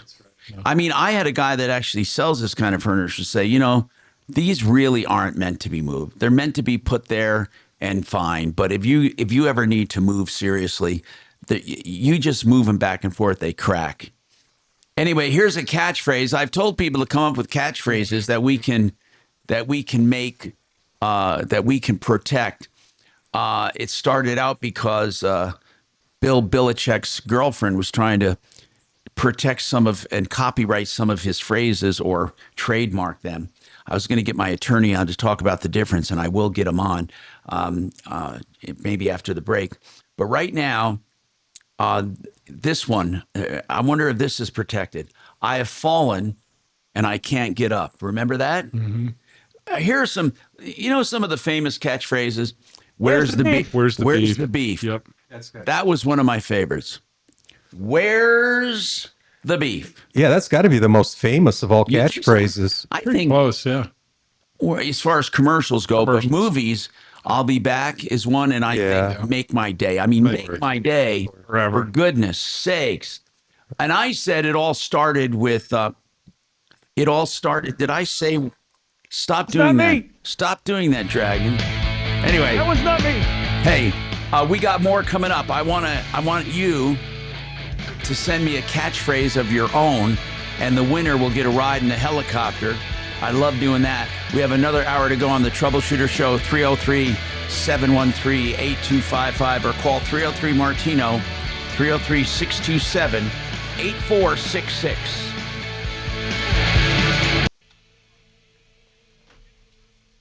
Okay. The transmission. Thanks for hanging on. What's your name? Mark? Yeah. No problem. What's your first name? Oh, yeah. Kelly just got him. Tom's going to look at him over on this break. Did you want to hang on, or do you want to just call back if we dive more into it? Got it. All right, Cody, hang on for me, and we'll get you right up after the break, okay? Hang on. Uh-huh.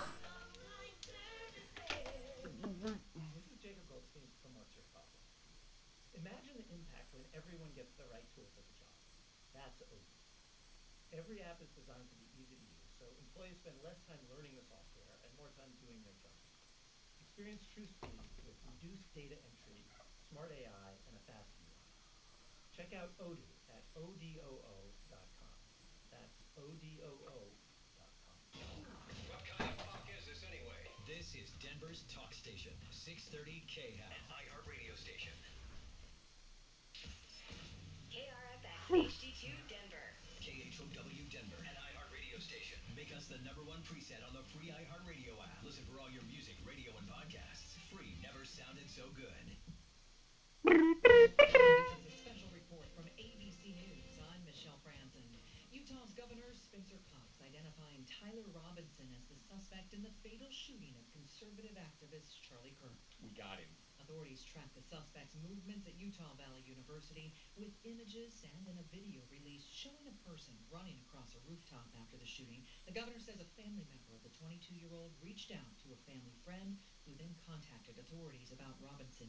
And in Washington, Utah, neighbors of the suspect are now speaking out. As Tyler Robinson was growing up, Kristen Schwerman says she knew him well. She lives only 3 doors down from the Robinson family and was a custodian at his elementary school. He was very quiet. She says he did very well in school and scored high on the ACT test.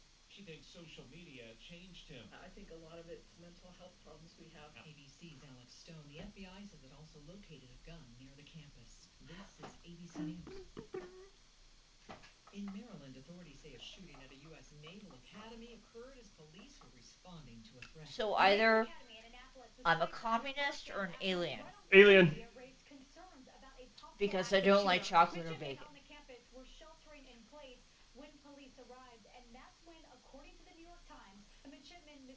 Where'd that come from? That's fairly random. I mean, it's you, so. So Mandy texted me and she said, "Hey, I have muffins in here." Who texted? Mandy. Oh. And I'm like, "Well, hell yeah." And so I go in her and she's like, "Okay, these ones are chocolate." Nice. And I go, "I don't like chocolate." And she goes, "What?" Uh-huh. And these are pumpkin. And I go, "Okay, I'll do that anytime, any day." And she goes, "How do you not like chocolate?" Yep. And then I added, "Well, Ryan always calls me a communist because I also don't like bacon." And she goes, "No, you're just a freaking alien." Yep. I don't think so. When someone is having a stroke, Your species has abandoned you and they're not coming back. their body language will tell you loud and clear. I'm having a stroke. You just need to know the sudden signs. Look for FAST. F-A-S-T. F, face drooping. A, arm weakness. Or S, speech difficulty. Then T, time. Time to Good call afternoon, Tom Martino Show. immediately, because the sooner they get to the hospital, the sooner they'll get treatment. And that can make a remarkable difference. Yeah, it goes on until 2 o'clock. What can we help you with? Arm, speech, time. Spot a stroke fast. Visit strokeassociation.org. Brought to you by the American Stroke Association and the Ad Council. K-How News Time, 103. The Truth and Liberty Conference opened at Charis Bible College in Woodland Park yesterday with a tribute to Charlie Kirk, who was scheduled to speak one day after his assassination in Utah. The event opened with prayer, video tributes to Kirk, and reflections from faith and political leaders. Okay, what's the year and make of the?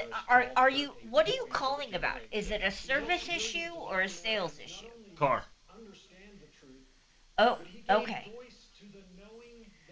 What's the year and make of your truck, sir? Okay, what is the make of the truck, sir? Temperatures top out in the low 80s this afternoon, but clouds do stick with you. And yeah, storms return to the forecast later this afternoon into the evening. Still some storm chances as we head into New Saturday, details on but temperatures feeling much suspect. nicer, right around 80 degrees. But Sunday's looking top notch. Oh. It's not new. Well, I gotta stop looking at this. Got it. Okay. And you have issue with the sale. What's your first name? Samson. Dan? Oh, D-A-N? You're way off. Perfect. All right, hang on for me, and we'll be right with you, okay? All right, hang on.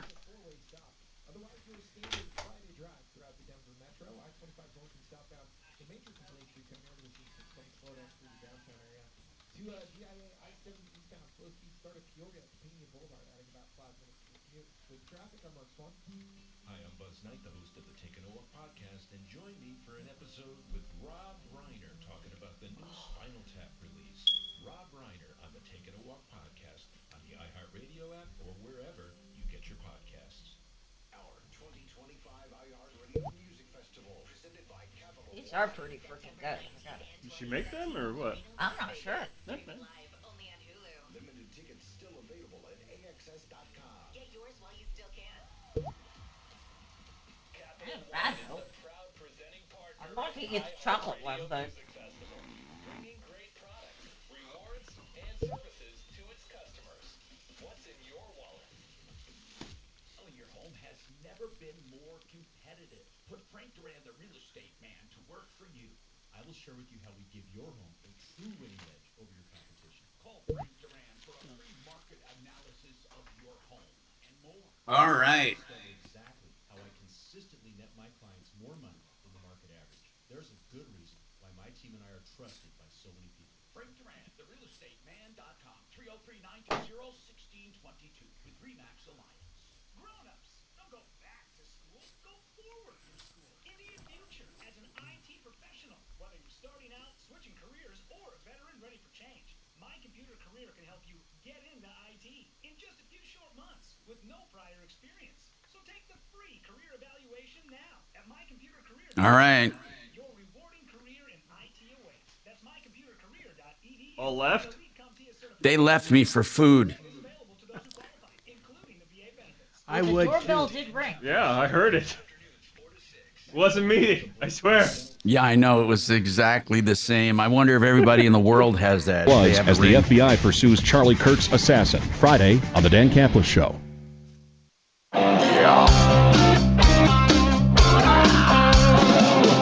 Ripped off, bad news. You need advice so you don't have to lose. We'll come running just as fast as we can.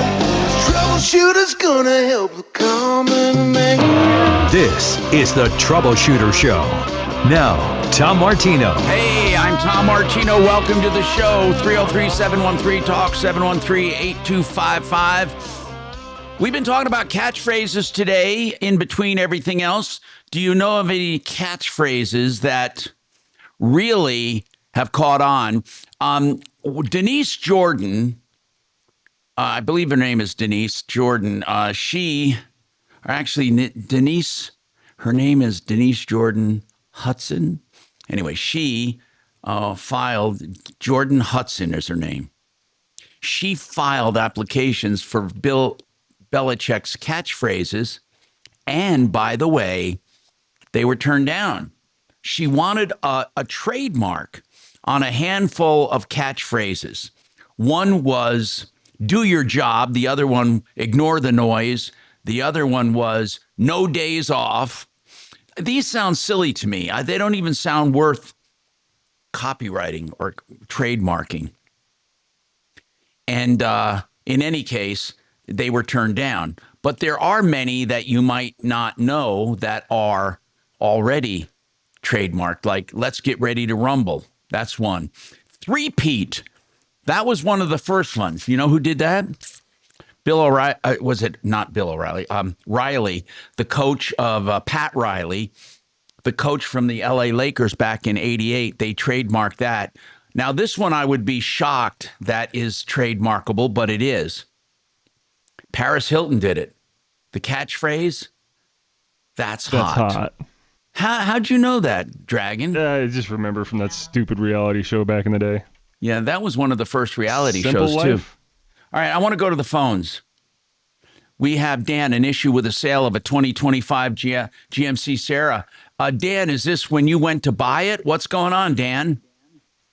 Hey, Tom, I'm a very nervous guy, okay? So bear with me. All right. Yeah, it's a 2025 GMC Sierra. I saw it at the dealership. I loved it. I wanted it. They told me that I have to pay for it up front before I could take possession of it. Reputable dealership, okay? Well, of course you have to pay for it, but you can pay for it with financing too, right? Yeah, but I paid for a check. I did it in check. I paid cash. How much? Okay. How much? $69,000. Okay. Wow. So what about it? Okay. All right. I was going to go pick it up tomorrow for the first time and drive it and take it home. But I just found out something that to me is a deal breaker. It's premium high octane gas only. Well, why is that a deal breaker for you? Because I drive an awful lot. Okay, let me explain something to you, okay? That's not going to be enough for you to get out of the deal if you paid for it and bought it. However, it's not misrepresentation. It's nothing that they did wrong. But let me explain another thing to you. So Kevin, who just arrived here, he paid $69,000 for a 2025 brand new GMC Sierra, and it's high octane only. And he says that's a deal breaker for him. Now, I want to ask you something, Dan. When they say high octane, what did you find out it needs? 91? Yes. Okay. I'm gonna tell you something that you're gonna love to hear. That doesn't mean squat. It doesn't, Kevin. Nope. Let's be honest about it. They recommend it, but it's not needed. Maybe not. I mean, it depends on how the car runs. Yeah. For example, mine. Here's how you can tell. And before you panic, you should try it. If you put in a lower octane gasoline and it knocks a lot, which it should not the newer ones, then you know you need a higher octane, because the higher octanes ignite. They have ignition retardants in them, so they do not ignite. They're not as volatile as low octane. See, a lot of people think just the opposite. High octane means high. This has a little longer burn. Yeah. But it's a longer burn. And normally, with today's NOx sensors and computers, normally it doesn't matter. I mean, Dan, let me ask you something. Are you secretly trying to get out of this for another reason? No, I absolutely, Tom, I am honestly leveling with you. I drive so much that. How much do you drive? Like 14,000, 15,000 a year. That's and I'm a painter. That's not much. Average. Dan, I don't think you're going to have a problem. I just got a text from someone who has a similar Chevy truck. I don't know what it would be, but they said that they have no problems with the lower octane. Kevin, I've never heard mileage. The only time I've heard of people having problems lowering the octane from the recommendation is when they have a high performance car. Like a Corvette or something. Possibly pulling a very heavy trailer. I mean, anything putting a big load on it. But I mean, I would try it and see. You may not even know the difference. You have no choice, Dan, but to try it and see. Unless they will let you trade it in without, I mean, if they haven't done the paperwork yet. But you don't. The title's already. I signed a title. I mean, everything's kind of. Dan, were you hoping they would just rescind the deal without any kind of penalty? No, I thought maybe like my original deposit was $1,000. I thought I might lose that, or I just thought, hey, let's just find another vehicle. They might do that to you, but I'm going to tell you, no matter what, you're going to lose $2,500. Plus, Tom, go ahead. I think he should do the math on how much extra this is really going to cost him per year. At 14,000 miles and maybe 50 cents a gallon? That's if he bought the premium, but he That's doesn't what I even mean. have to buy the premium. He doesn't have to, but the worst case scenario is if he has to buy the premium, it might be an extra couple $100 a year. Yeah, he's got a point there. If you look at your total mileage, what were you driving before? I've got a how many miles a gallon? 98 probably 15 a Dodge truck. Okay. If you get here, I'm going to do some math for you. You're talking about 933 gallons of gasoline. Let's just round it off to 1,000 gallons of gasoline in a year. Times the difference of how much? 50 cents. Of 50 cents? Yep. Okay. So you're looking at a difference of $500 a year. Yeah, $40 a month difference. That's if you went 100% of the time with premium gasoline. That is a beautiful truck. And if I were you, I wouldn't panic. And I also wouldn't use it. I wouldn't use the premium. My car runs perfectly on whatever grade I put in it. Why is that, Kevin? Talk about NOx sensors and talk about all that. Cars are so in tune. I mean, if it even detects the slightest hint of a ping, it backs the timing down. It's completely controlling the entire function of the vehicle for you. Yeah, Dan, I'm telling you, I wouldn't worry about it. We have a question now about transmissions with Cody. Cody, what's going on with you? Hello, Cody. Yeah, hey, Tom. Hey. Just had a question. I've got a 2013 Toyota Prius plug-in. It's got about 135 to 140,000 miles on it. Wow! And I know it has the CVT transmission, but I haven't done anything to the tranny. Nothing's ever been done to it. Wow! I know it's past due. Did you have you had this from new? No, I only got it about. We're getting a bad echo, Tom. Go ahead. But yeah, so I'm just wondering what kind of work should I be looking at? And also seeing if you know someone in the Greeley area that's reputable for trannies. Okay. First and foremost, Well, it is a CVT, and you have to change fluid on it like any other vehicle. So yeah, there's no magic to maintenance. But on those Toyota Priuses, I understand, are pretty hardy. They run forever. Absolutely. Are you having transmission problems right now? No, I just was saying preemptively, if I need to do something, I'd like to do it before I have problems. Sure. Yeah. But Always. if you guys are saying that I don't need to do anything Until you need to. great. I think you can be preemptive and do fluid changes and extend the life of that transmission. Yes. Like what? Just change fluid, just like an Okay. oil change. It's got a drain plug on it. You drain fluid and fill it. But as Cody, as far as like honesty and all that with transmissions, unfortunately, the transmission business is filled with a lot of clowns. Yep. At the time you need one, I mean, we could recommend people to you, but I'm telling you right now, if it ain't broke, don't fix it. Just do the maintenance. Do the fluid change. And that's the most important thing. And what does a fluid change usually cost? Well, you got it. The CVT fluid's a little more expensive, so you're probably somewhere around $150.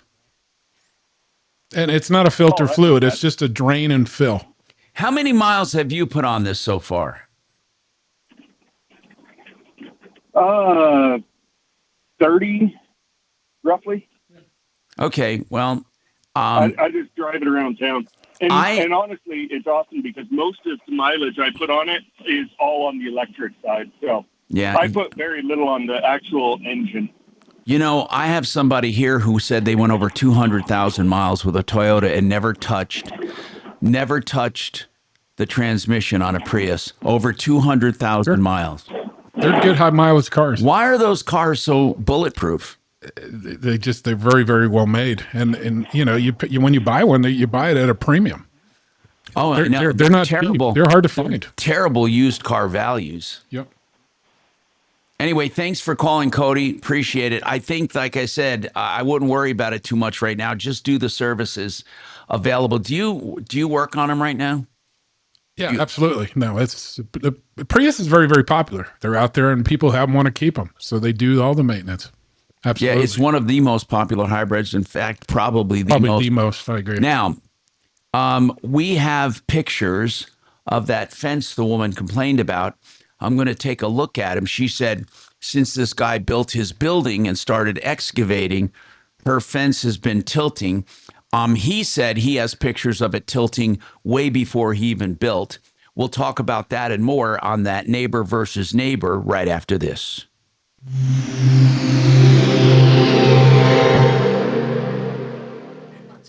Stop settling for weak sound. It's time to level up your game and bring the boom. Hit the town with the ultra-durable LG X Boom portable speaker and enjoy vibrant sound wherever you go. Elevate your listening experience to new heights because, let's be real, your music deserves it. The future of sound is now with LG X Boom. And for a limited time, save 25% at LG.com with code FALL25. Dimitri, you bring the have boom. X Boom. Hey, if you are in an accident with injuries, the very first thing you do, of course, is take care of the injuries at the scene and all of that. But you're going to want answers to questions. And really, there is no easier way to put it than this. There is no other PI attorney that will talk to you up front without you ever hiring him except John Fuller. When you call, they don't try to sign you up. If you ask to talk to John, you'll talk to him, and he'll give you free legal advice and talk about your case specifically. If you decide to hire him, it's on a percentage fee basis, always, no out of pocket. And here's the deal. You get his cell phone number that you can call or text at any time. John Fuller, 303-597-4500. That's 303-597-4500. Okay, so what are you finding out about that picture? How much time do I have? 4. Okay, thanks. Okay.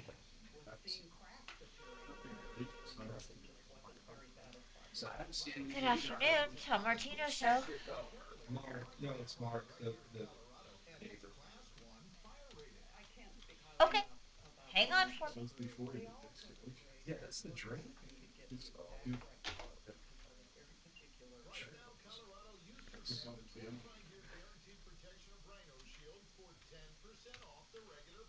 I would not hesitate to call Rhino Shield, and I am just thrilled to recommend Rhino Shield to my friends and neighbors and family. Here's owner Jim Williams. This offer is limited, so call me at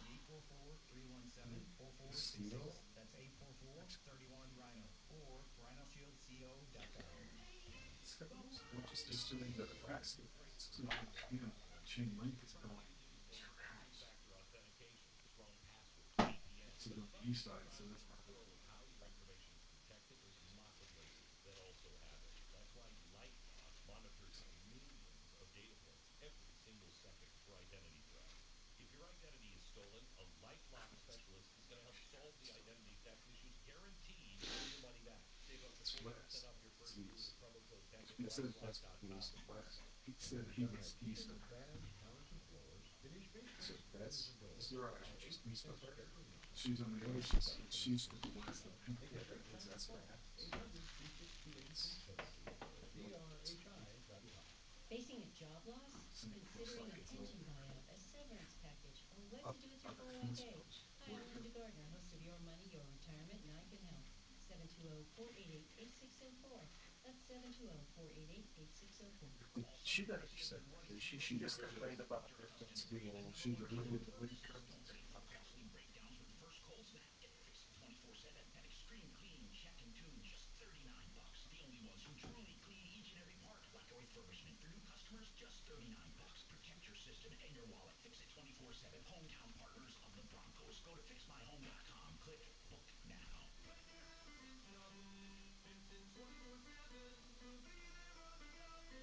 This is Joe Cordell of Cordell. telling you.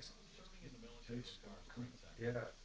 Not just for one's country, but also for one's family. Divorce for soldiers is especially difficult, and it raises a number of challenges that are peculiar to military divorce.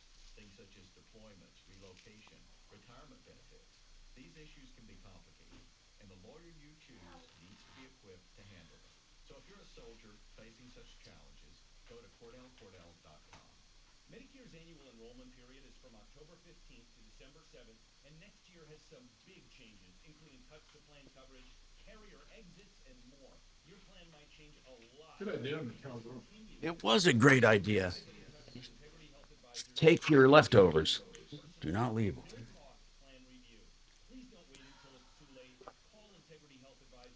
I have cold stuff to drink if you want it.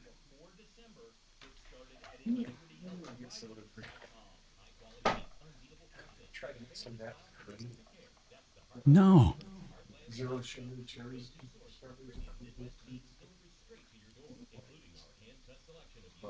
He loves cream. Do you eat butter raw? More. I love ghee in my coffee. Ghee in my coffee. The bulletproof coffee. Reminds me of growing up, we'd go to the deli, we'd roll of butter and coffee in the morning. Yeah. On the East Coast. We'd dip Yep. it.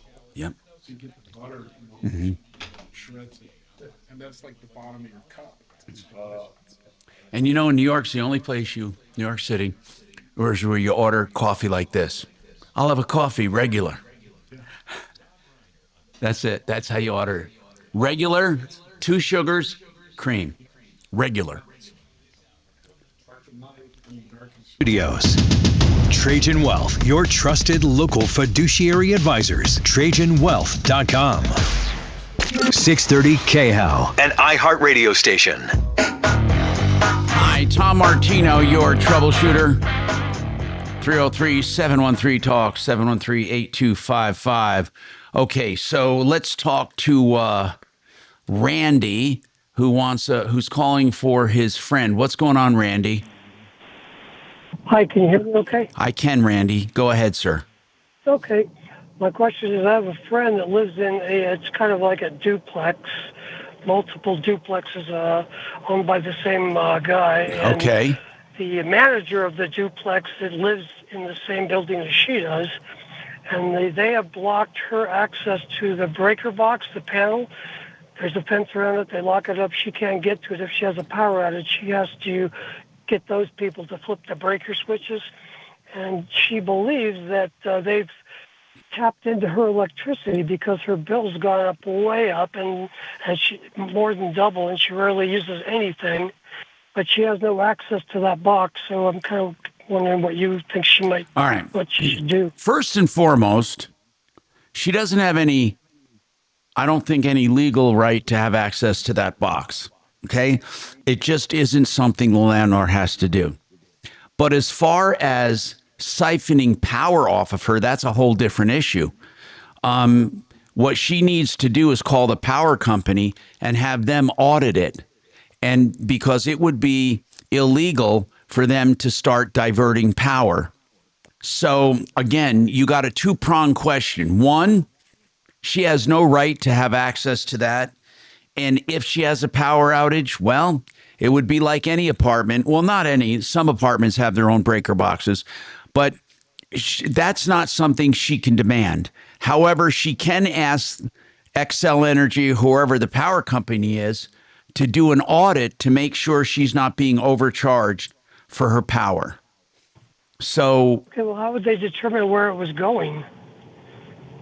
I don't know. That's up for the power company. That's up to me. I mean, obviously, if they're tapping into her power, first of all, I don't know, if the duplex, do they each have their own panel? Do you know that or not? Do they? Well, that I couldn't tell you, but she gets an electric bill independent of the other people. There's two. They don't have the same bill, so I would think they should have two That's panels. right. If she's getting a bill from the power company, then she has her own meter. Okay?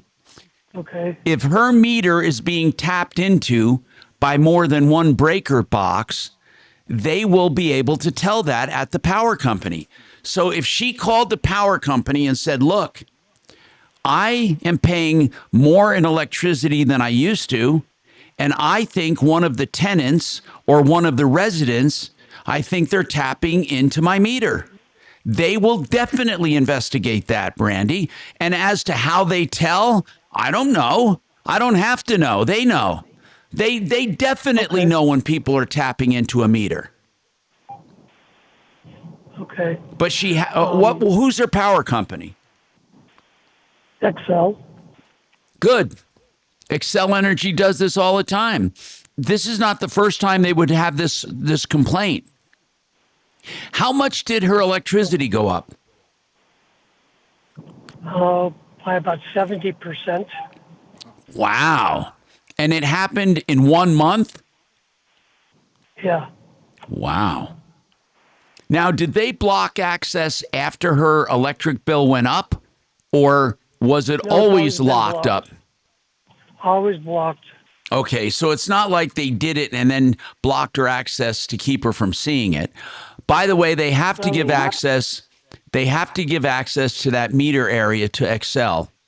So that's what I would do first. Listen, Randy, if you run into any roadblocks, we will help you. But right now, that's where she starts. Okay, she needs to look at that box through Xcel's eyes to see if she's being. I mean, she has reason to be suspicious. If she tells Xcel that my bill went up in 1 month by 70% and stayed there, and I think a tenant is tapping into my meter, Xcel will investigate it. It's that simple. Okay. Now, is there some kind of law? Can they go to jail for this? Or well, here's what it is. It's a civil case. What would happen is, they're not. It's a civil matter. She would be able to get the damages for the power she paid for, or she would be able to get Xcel to make the adjustments. But here's the other thing. If someone was tapping into the electrical meters of people, that could be criminal. It could be. But it would take Xcel Energy and the tenant for pressing criminal charges. And I think they would only do that in extreme cases. That's just my feeling. But there have been neighbors, not just duplex owners, but there have been neighbors where this kind of thing has happened in single family homes where they are tapping. We had one guy take his swimming pool heater, and it was being put into his neighbor's because on the pole they had the meters were like offset, but they were close together. Thanks for calling 303-713-TALK 713-8255. So we looked at those fence pictures, and who sent those pictures? Was it the woman who was complaining or the guy who said nothing's wrong? It was Mark. Mark. It was the guy. Okay. Well, we can see nothing wrong with the fence. And it was, those pictures were sent after he started construction. You can see construction of his building on the right, and you can see her property on the left. And by the way, it doesn't look at all like it's right up against the property line, like she said. I mean, look at her house compared to the building. So I don't see anything wrong with the fence. This is a case where I think this woman is just pissed off. Yes. And she's looking for trouble. What do you guys think? Yeah, and there's more coming. This isn't the end of it. Yeah. Yep. I just think she's going to keep bitching about it until, she gets to him. I mean, she doesn't like the fact that he built that building. All right. So we were talking about catchphrases that you may not think are protected that are. And I did not know this is a catchphrase, and I don't even know why. And it was done by John McEnroe. So this has been going on a long time. This was back in 81. You cannot be serious. That's a catchphrase that is trademarked by John McEnroe. Wow. This sick beat. What? Yep. Taylor Swift.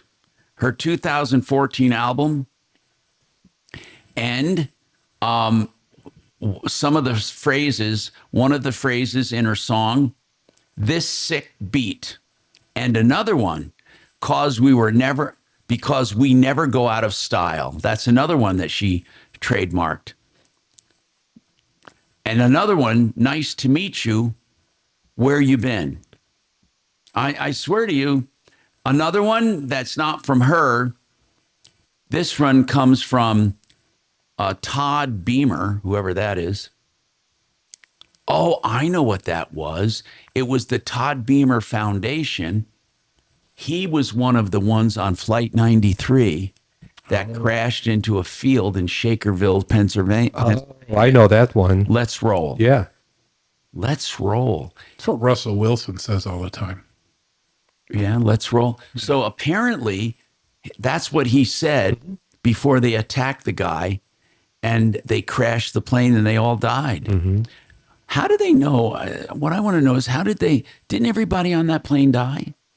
How did they know? But he was on the phone. Oh, he was on the voicemail phone for somebody, yeah. Okay. And he said, let's roll. Now there's another one I don't even understand called J. Oh no, Ja. Ja, like yeah with a J. Ryan Lochte break time trademarked a catchphrase. Ja, like hey man, you ready? Ja, ja. Why would you bother trademarking that? Another one. Hold on, running quick. This one is really amazing to me. Bam. Okay. Bam. I thought Batman would have done that years ago, but no, the chef. Oh, it's some famous chef from. How do you know that? That's what he says. What? Mm-hmm. Yeah. Emerald Lagasse, Emerald Food of Love. Bam. More coming up. Bam. I just violated the law. Bam. I did it again. Bam. I did it again. Take it away before I get too many fines here. Bam. Bam. So you This is Denver's Talk Station with Michael Brown in the morning and Dan Kaplis in the afternoon, 6:30 KHOW, Denver. Me neither. Now, Impact Traffic. From the Superstar Car Wash Traffic Center. This report is sponsored by Taking a Walk Podcast. Your usual slowdowns throughout the Denver Metro for the early afternoon. I-25 north and southbound slower speeds through the downtown area. Going to see some stop and go between Alameda and I-70, only adding a couple minutes to your commute. Stop and go on I-270 westbound between I-70 and Vasquez. To DIA, I-70 east and westbound flowing free. No major complaints there. All in all, your same Friday drive throughout town. With traffic, I'm Mark Swan. Hi, I'm Buzz Knight, the host of the Taking a Walk podcast, and join me for an episode with Rob Reiner talking about the new Spinal Tap release. Rob Reiner on the Taking a Walk podcast on the iHeartRadio app or wherever you get your podcasts. A lot of people like sprucing up their places before Thanksgiving. You can have countertops, beautiful countertops of natural stone or man-made materials. All you have to do is call theartofgranite.com to get your price. If you like your price, you give them a square footage, what materials you want, maybe even a smartphone pic if they ask for it. You get a price, and that price doesn't change. The Art of Granite then comes out. They template and measure in like a 15 or 20-minute meeting. 3 weeks later, you have new countertops. Tear out and haul away is always included in the one low price. 303-386-5919. Get your price right now. Have countertops before Thanksgiving. 303-386-5919.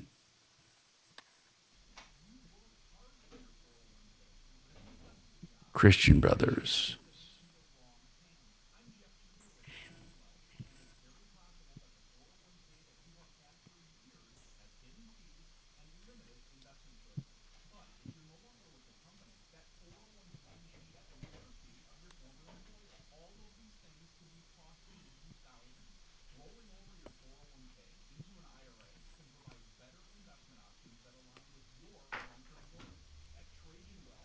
Are copyrights limited in time, or you get a, like, if you copyright a phrase? No, they're limited. Yeah. Yeah, they expire eventually. Except I'm seeing they're trademarks. They're not copyrights. Yeah, maybe I'm interchanging terms that aren't the same. Somebody wants to know if you're open on weekends. No. Nope.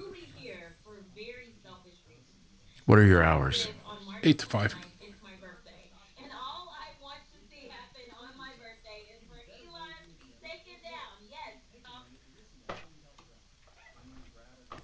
So you have how many bays busy? Well, we have 9 lifts that stay pretty busy. Holy shit. Yeah. You can have 9 cars in there at a time? Well, there's 9 lifts and then probably 4 flats. Wow. Yeah.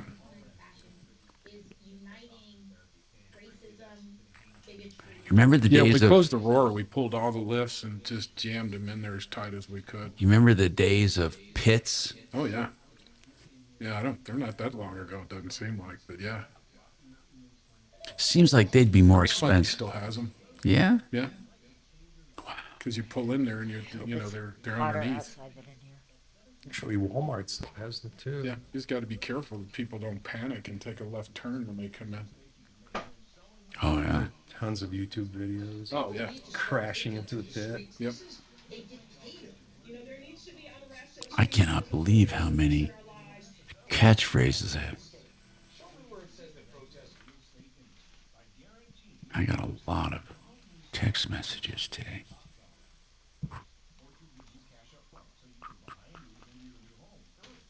Finger licking good. Mm-hmm.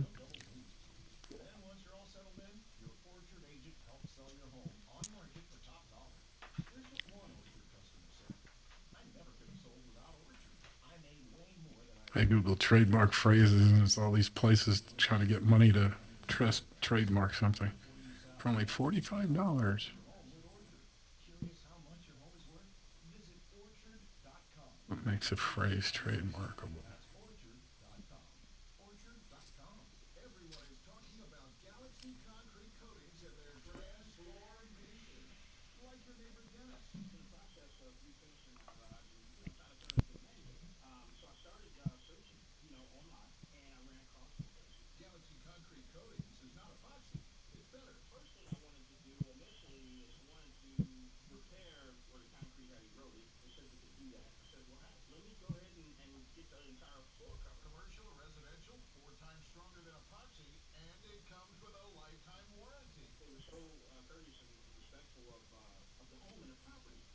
Hey, Kelly. Yeah. Did you keep the name of that long-term insurance lady? Rona? Yeah. Did you keep her number? Yeah, I have it. Can you text it to me? I'm getting a shitload of questions about it. Yeah, sure. This is really good.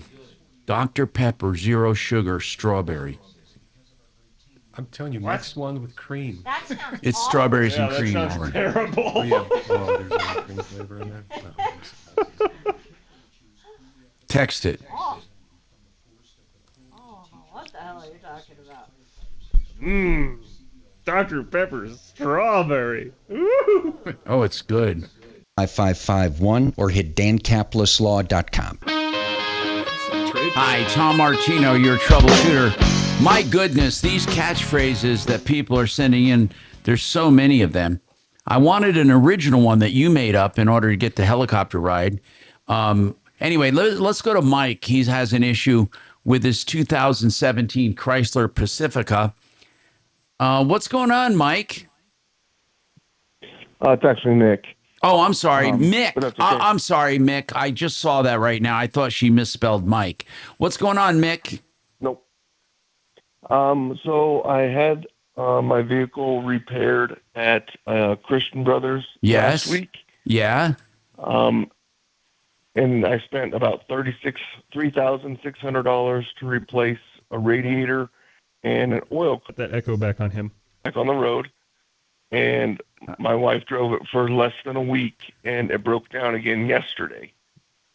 We had it towed to Christian Brothers, and they're telling me now it needs another $6,000 worth of work. That's Wait a not minute. covered under the warranty that they Wait a offer. minute. Wait, how many miles on this vehicle? About 160,000. 160,000. The 3,600 was for what, Kev? He said it was a radiator and oil For the radiator and an oil cooler. And now what did they say is wrong? Now, so on the way home, the vehicle overheated, Yeah. which I assumed was part of the radiator issue.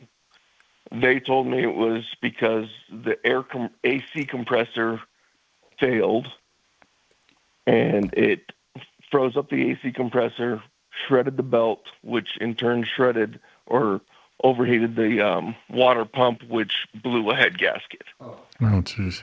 Okay, that's probably right And then, how so much they're saying. Are you doubting what they're saying? Are you saying it's their fault? Not necessarily. Well, they had to empty the AC compressor to do all of the work. Yeah. And they had to empty the AC system to do all the work.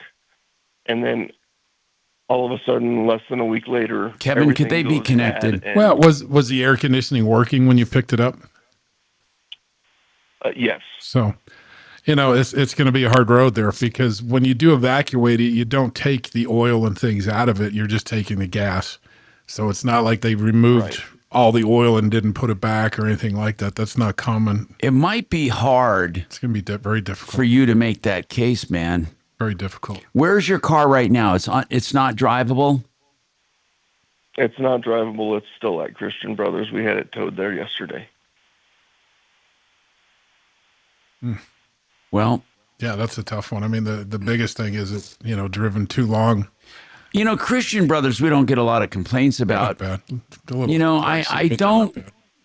I just don't think you can make the case that they caused this problem. And if you think they did, get it out of there. I mean, I don't necessarily think I honestly, I don't know. I guess I know. I very don't frustrated. Listen, but with all the mileage you have, these things are not unusual. Sure. So, I mean, I wish I had better news for you, but we don't. I mean, so 303-713-TALK. Sorry, Mick. 303-713-8255. All right, so as far as catchphrases, how about this one? I never heard this. Or is this one from you originally? This might be an original. I didn't say it was going to be easy. I said I wanted it done. That might be an original one. Okay, here's another one. I don't know what he said, and I don't think he does either. Oh, I know. Wait. That was Trump from the debate. And I misunderstood what I was saying. Hey, that's me, Dylan. Hold on. How about this? Three-peat was Riley. We already got that one. And then we have another one called, let's see. Well, let me see. I can't see that one. I'm going to try to find it here. Hold on one second. Okay, they're texting him to me. Nope, not that one. I'm not going to use that one. You can't use bad words. We got more coming up on the Troubleshooter Show.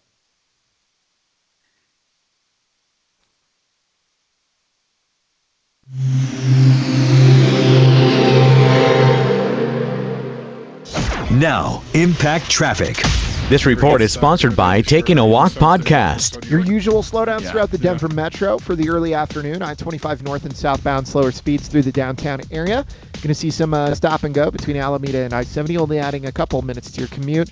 Stop and go on I-270 westbound between I-70 and Vasquez. To DIA, I-70 east and westbound flowing free. No major complaints there. All in all, your same Friday drive throughout town. With traffic, I'm Mark Swan. Hi, I'm Buzz Knight, the host of the Taking a Walk podcast, and join me for an episode with Rob Reiner talking about the new Spinal Tap release. Rob Reiner on the Taking a Walk podcast on the iHeartRadio app or wherever you get your podcasts. Vestera Turnkey is a way to become a landlord, and as I like to say, without the conventional risks and hassles. You see, you own the property and you find the property in a promising rental market with upside potential for equity through Vestera Turnkeys. They have very special research they do.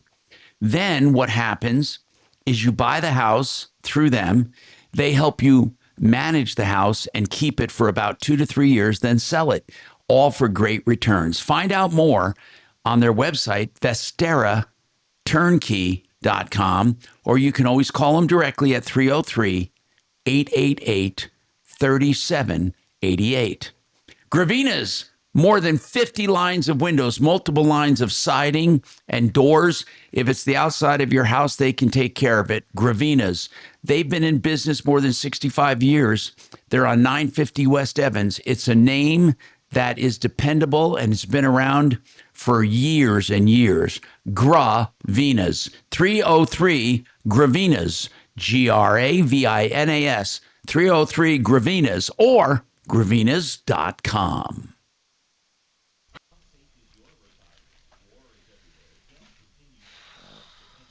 All right, so how about this one? This one is, I don't think. Hey, Tom, did you get my text? The one about the doctor, yes. Yeah, Rona. No, she's not a doctor. I'm sorry, the long-term care, right. Yeah, long-term care. Yeah, okay. I had a doctor who wanted it, yeah. Listen, I've had major problems with this phone because it's brand new and it's been giving me fits all week, so I just have to double check on everything. Definitely not user error. No. Just like Tom never touches anything. Hey, I don't know what the echo on the call's for. I swear to God, because I'm not doing anything. Yeah, but you pushed a button once and it disappeared. It did? Oh. Yeah. Not this most recent break, but the previous one. I don't understand what I did. All right. You misunderstood what you were saying. Yeah, I misunderstood. I love that one. That is funny. I misunderstood what I was saying. No, I think the best part of this show today was when the doorbell actually went off I know. at Tom's house. What doorbell?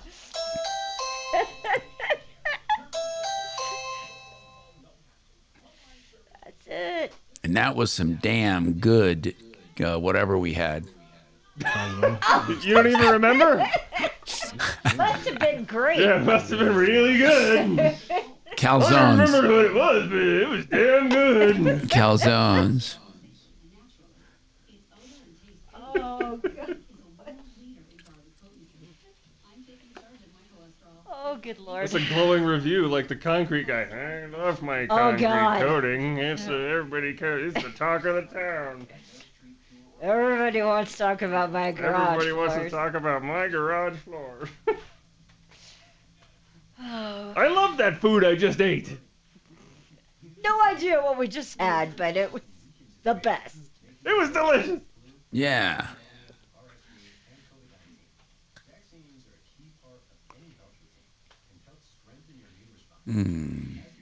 Yeah, so That we is a went wide back to shot. Verizon last night because only I don't have time to fuck with it right now. probably about only about 60% of my contacts transferred. So yesterday I had a huge issue trying to call Mark Shemansky, because I didn't have him, and so I think I'm good now, but I don't know.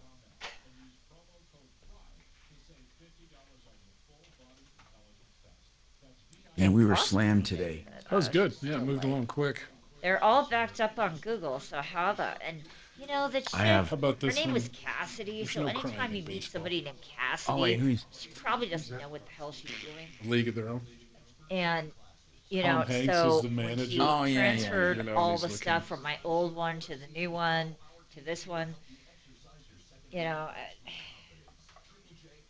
and I mean, I get that I have a thing about women, but you know, it just the fact that I had to go back and I found a dude and he's like, "Oh yeah, you're missing a bunch of stuff from your Google." I'm like, yeah, kind of screwed me all week.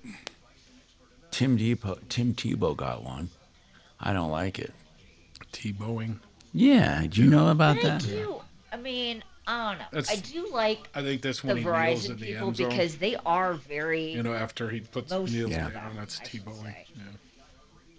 are pretty freaking confident.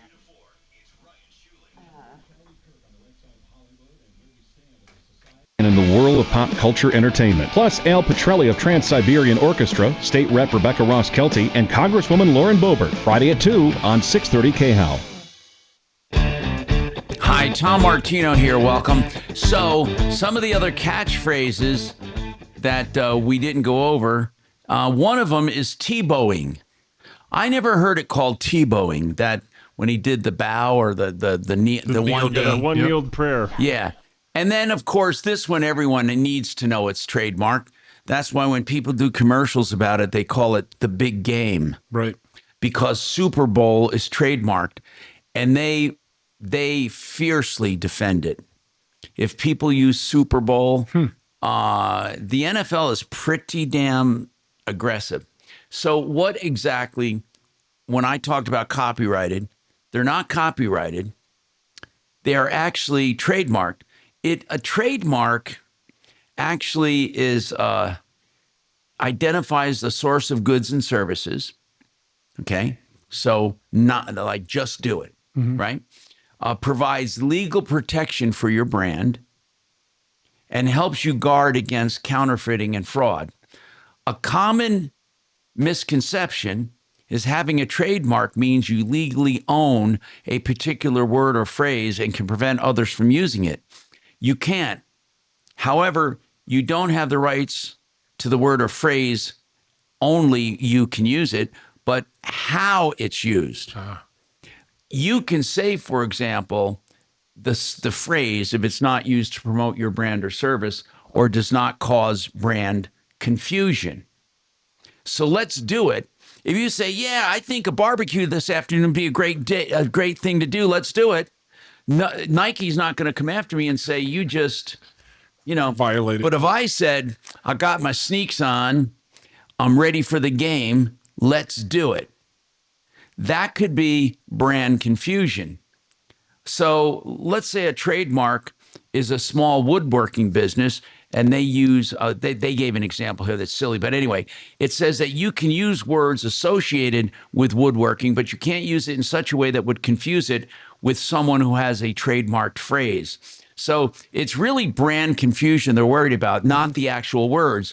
Like, for example, when I said referral list is the way I use it, but somebody could say, I don't know how they could use it, but anyway. List of referrals. Yeah, something like that. But anyway, but a trademark is different than a service mark. A service mark is just for services. For services.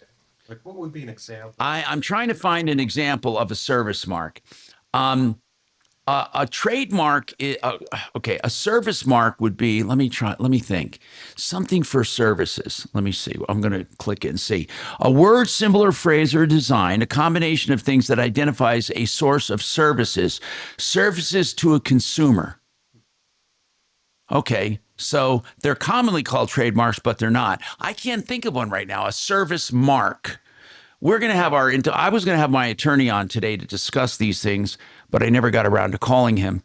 And so anyway, so Bill Belichick is out. He cannot get his phrases coined, as they say. That's another word for it, coined, but he doesn't own them, and they wouldn't even entertain it. And I don't even understand why, because they don't even sound unique to me. Ignore the noise.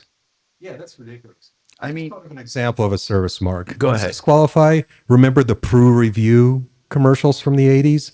Prudential Insurance used to advertise a service they called the Pru Review. Oh, really? And that's kind of like what Compass does. You bring them all of your insurance policies, and they'll see if they can help you improve.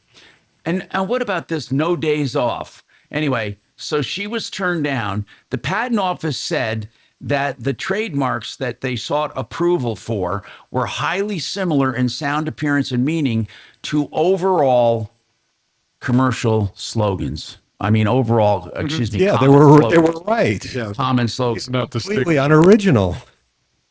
All right. Anyway, so Kevin, we have a text about somebody said that they want to know. You said Priuses go forever. Yep. Is that the same for Toyotas in general?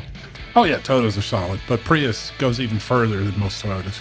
But the Tundra truck, I heard. Yep, they're all good. They're all good. They're all good high-powered vehicles. Yep. And of course, Dimitri Dimitrios is he's a Yep. Toyota freak. Totally. Oh, what about this? Be good or be good at it? I'm Tom Martino. Have a great weekend. You're clear, buddy. See you, bro. Martino. Okay, I got to get to my treatment. It's like soon. Kevin, always so much fun to hang out with you. Kevin, we had one hell of a day.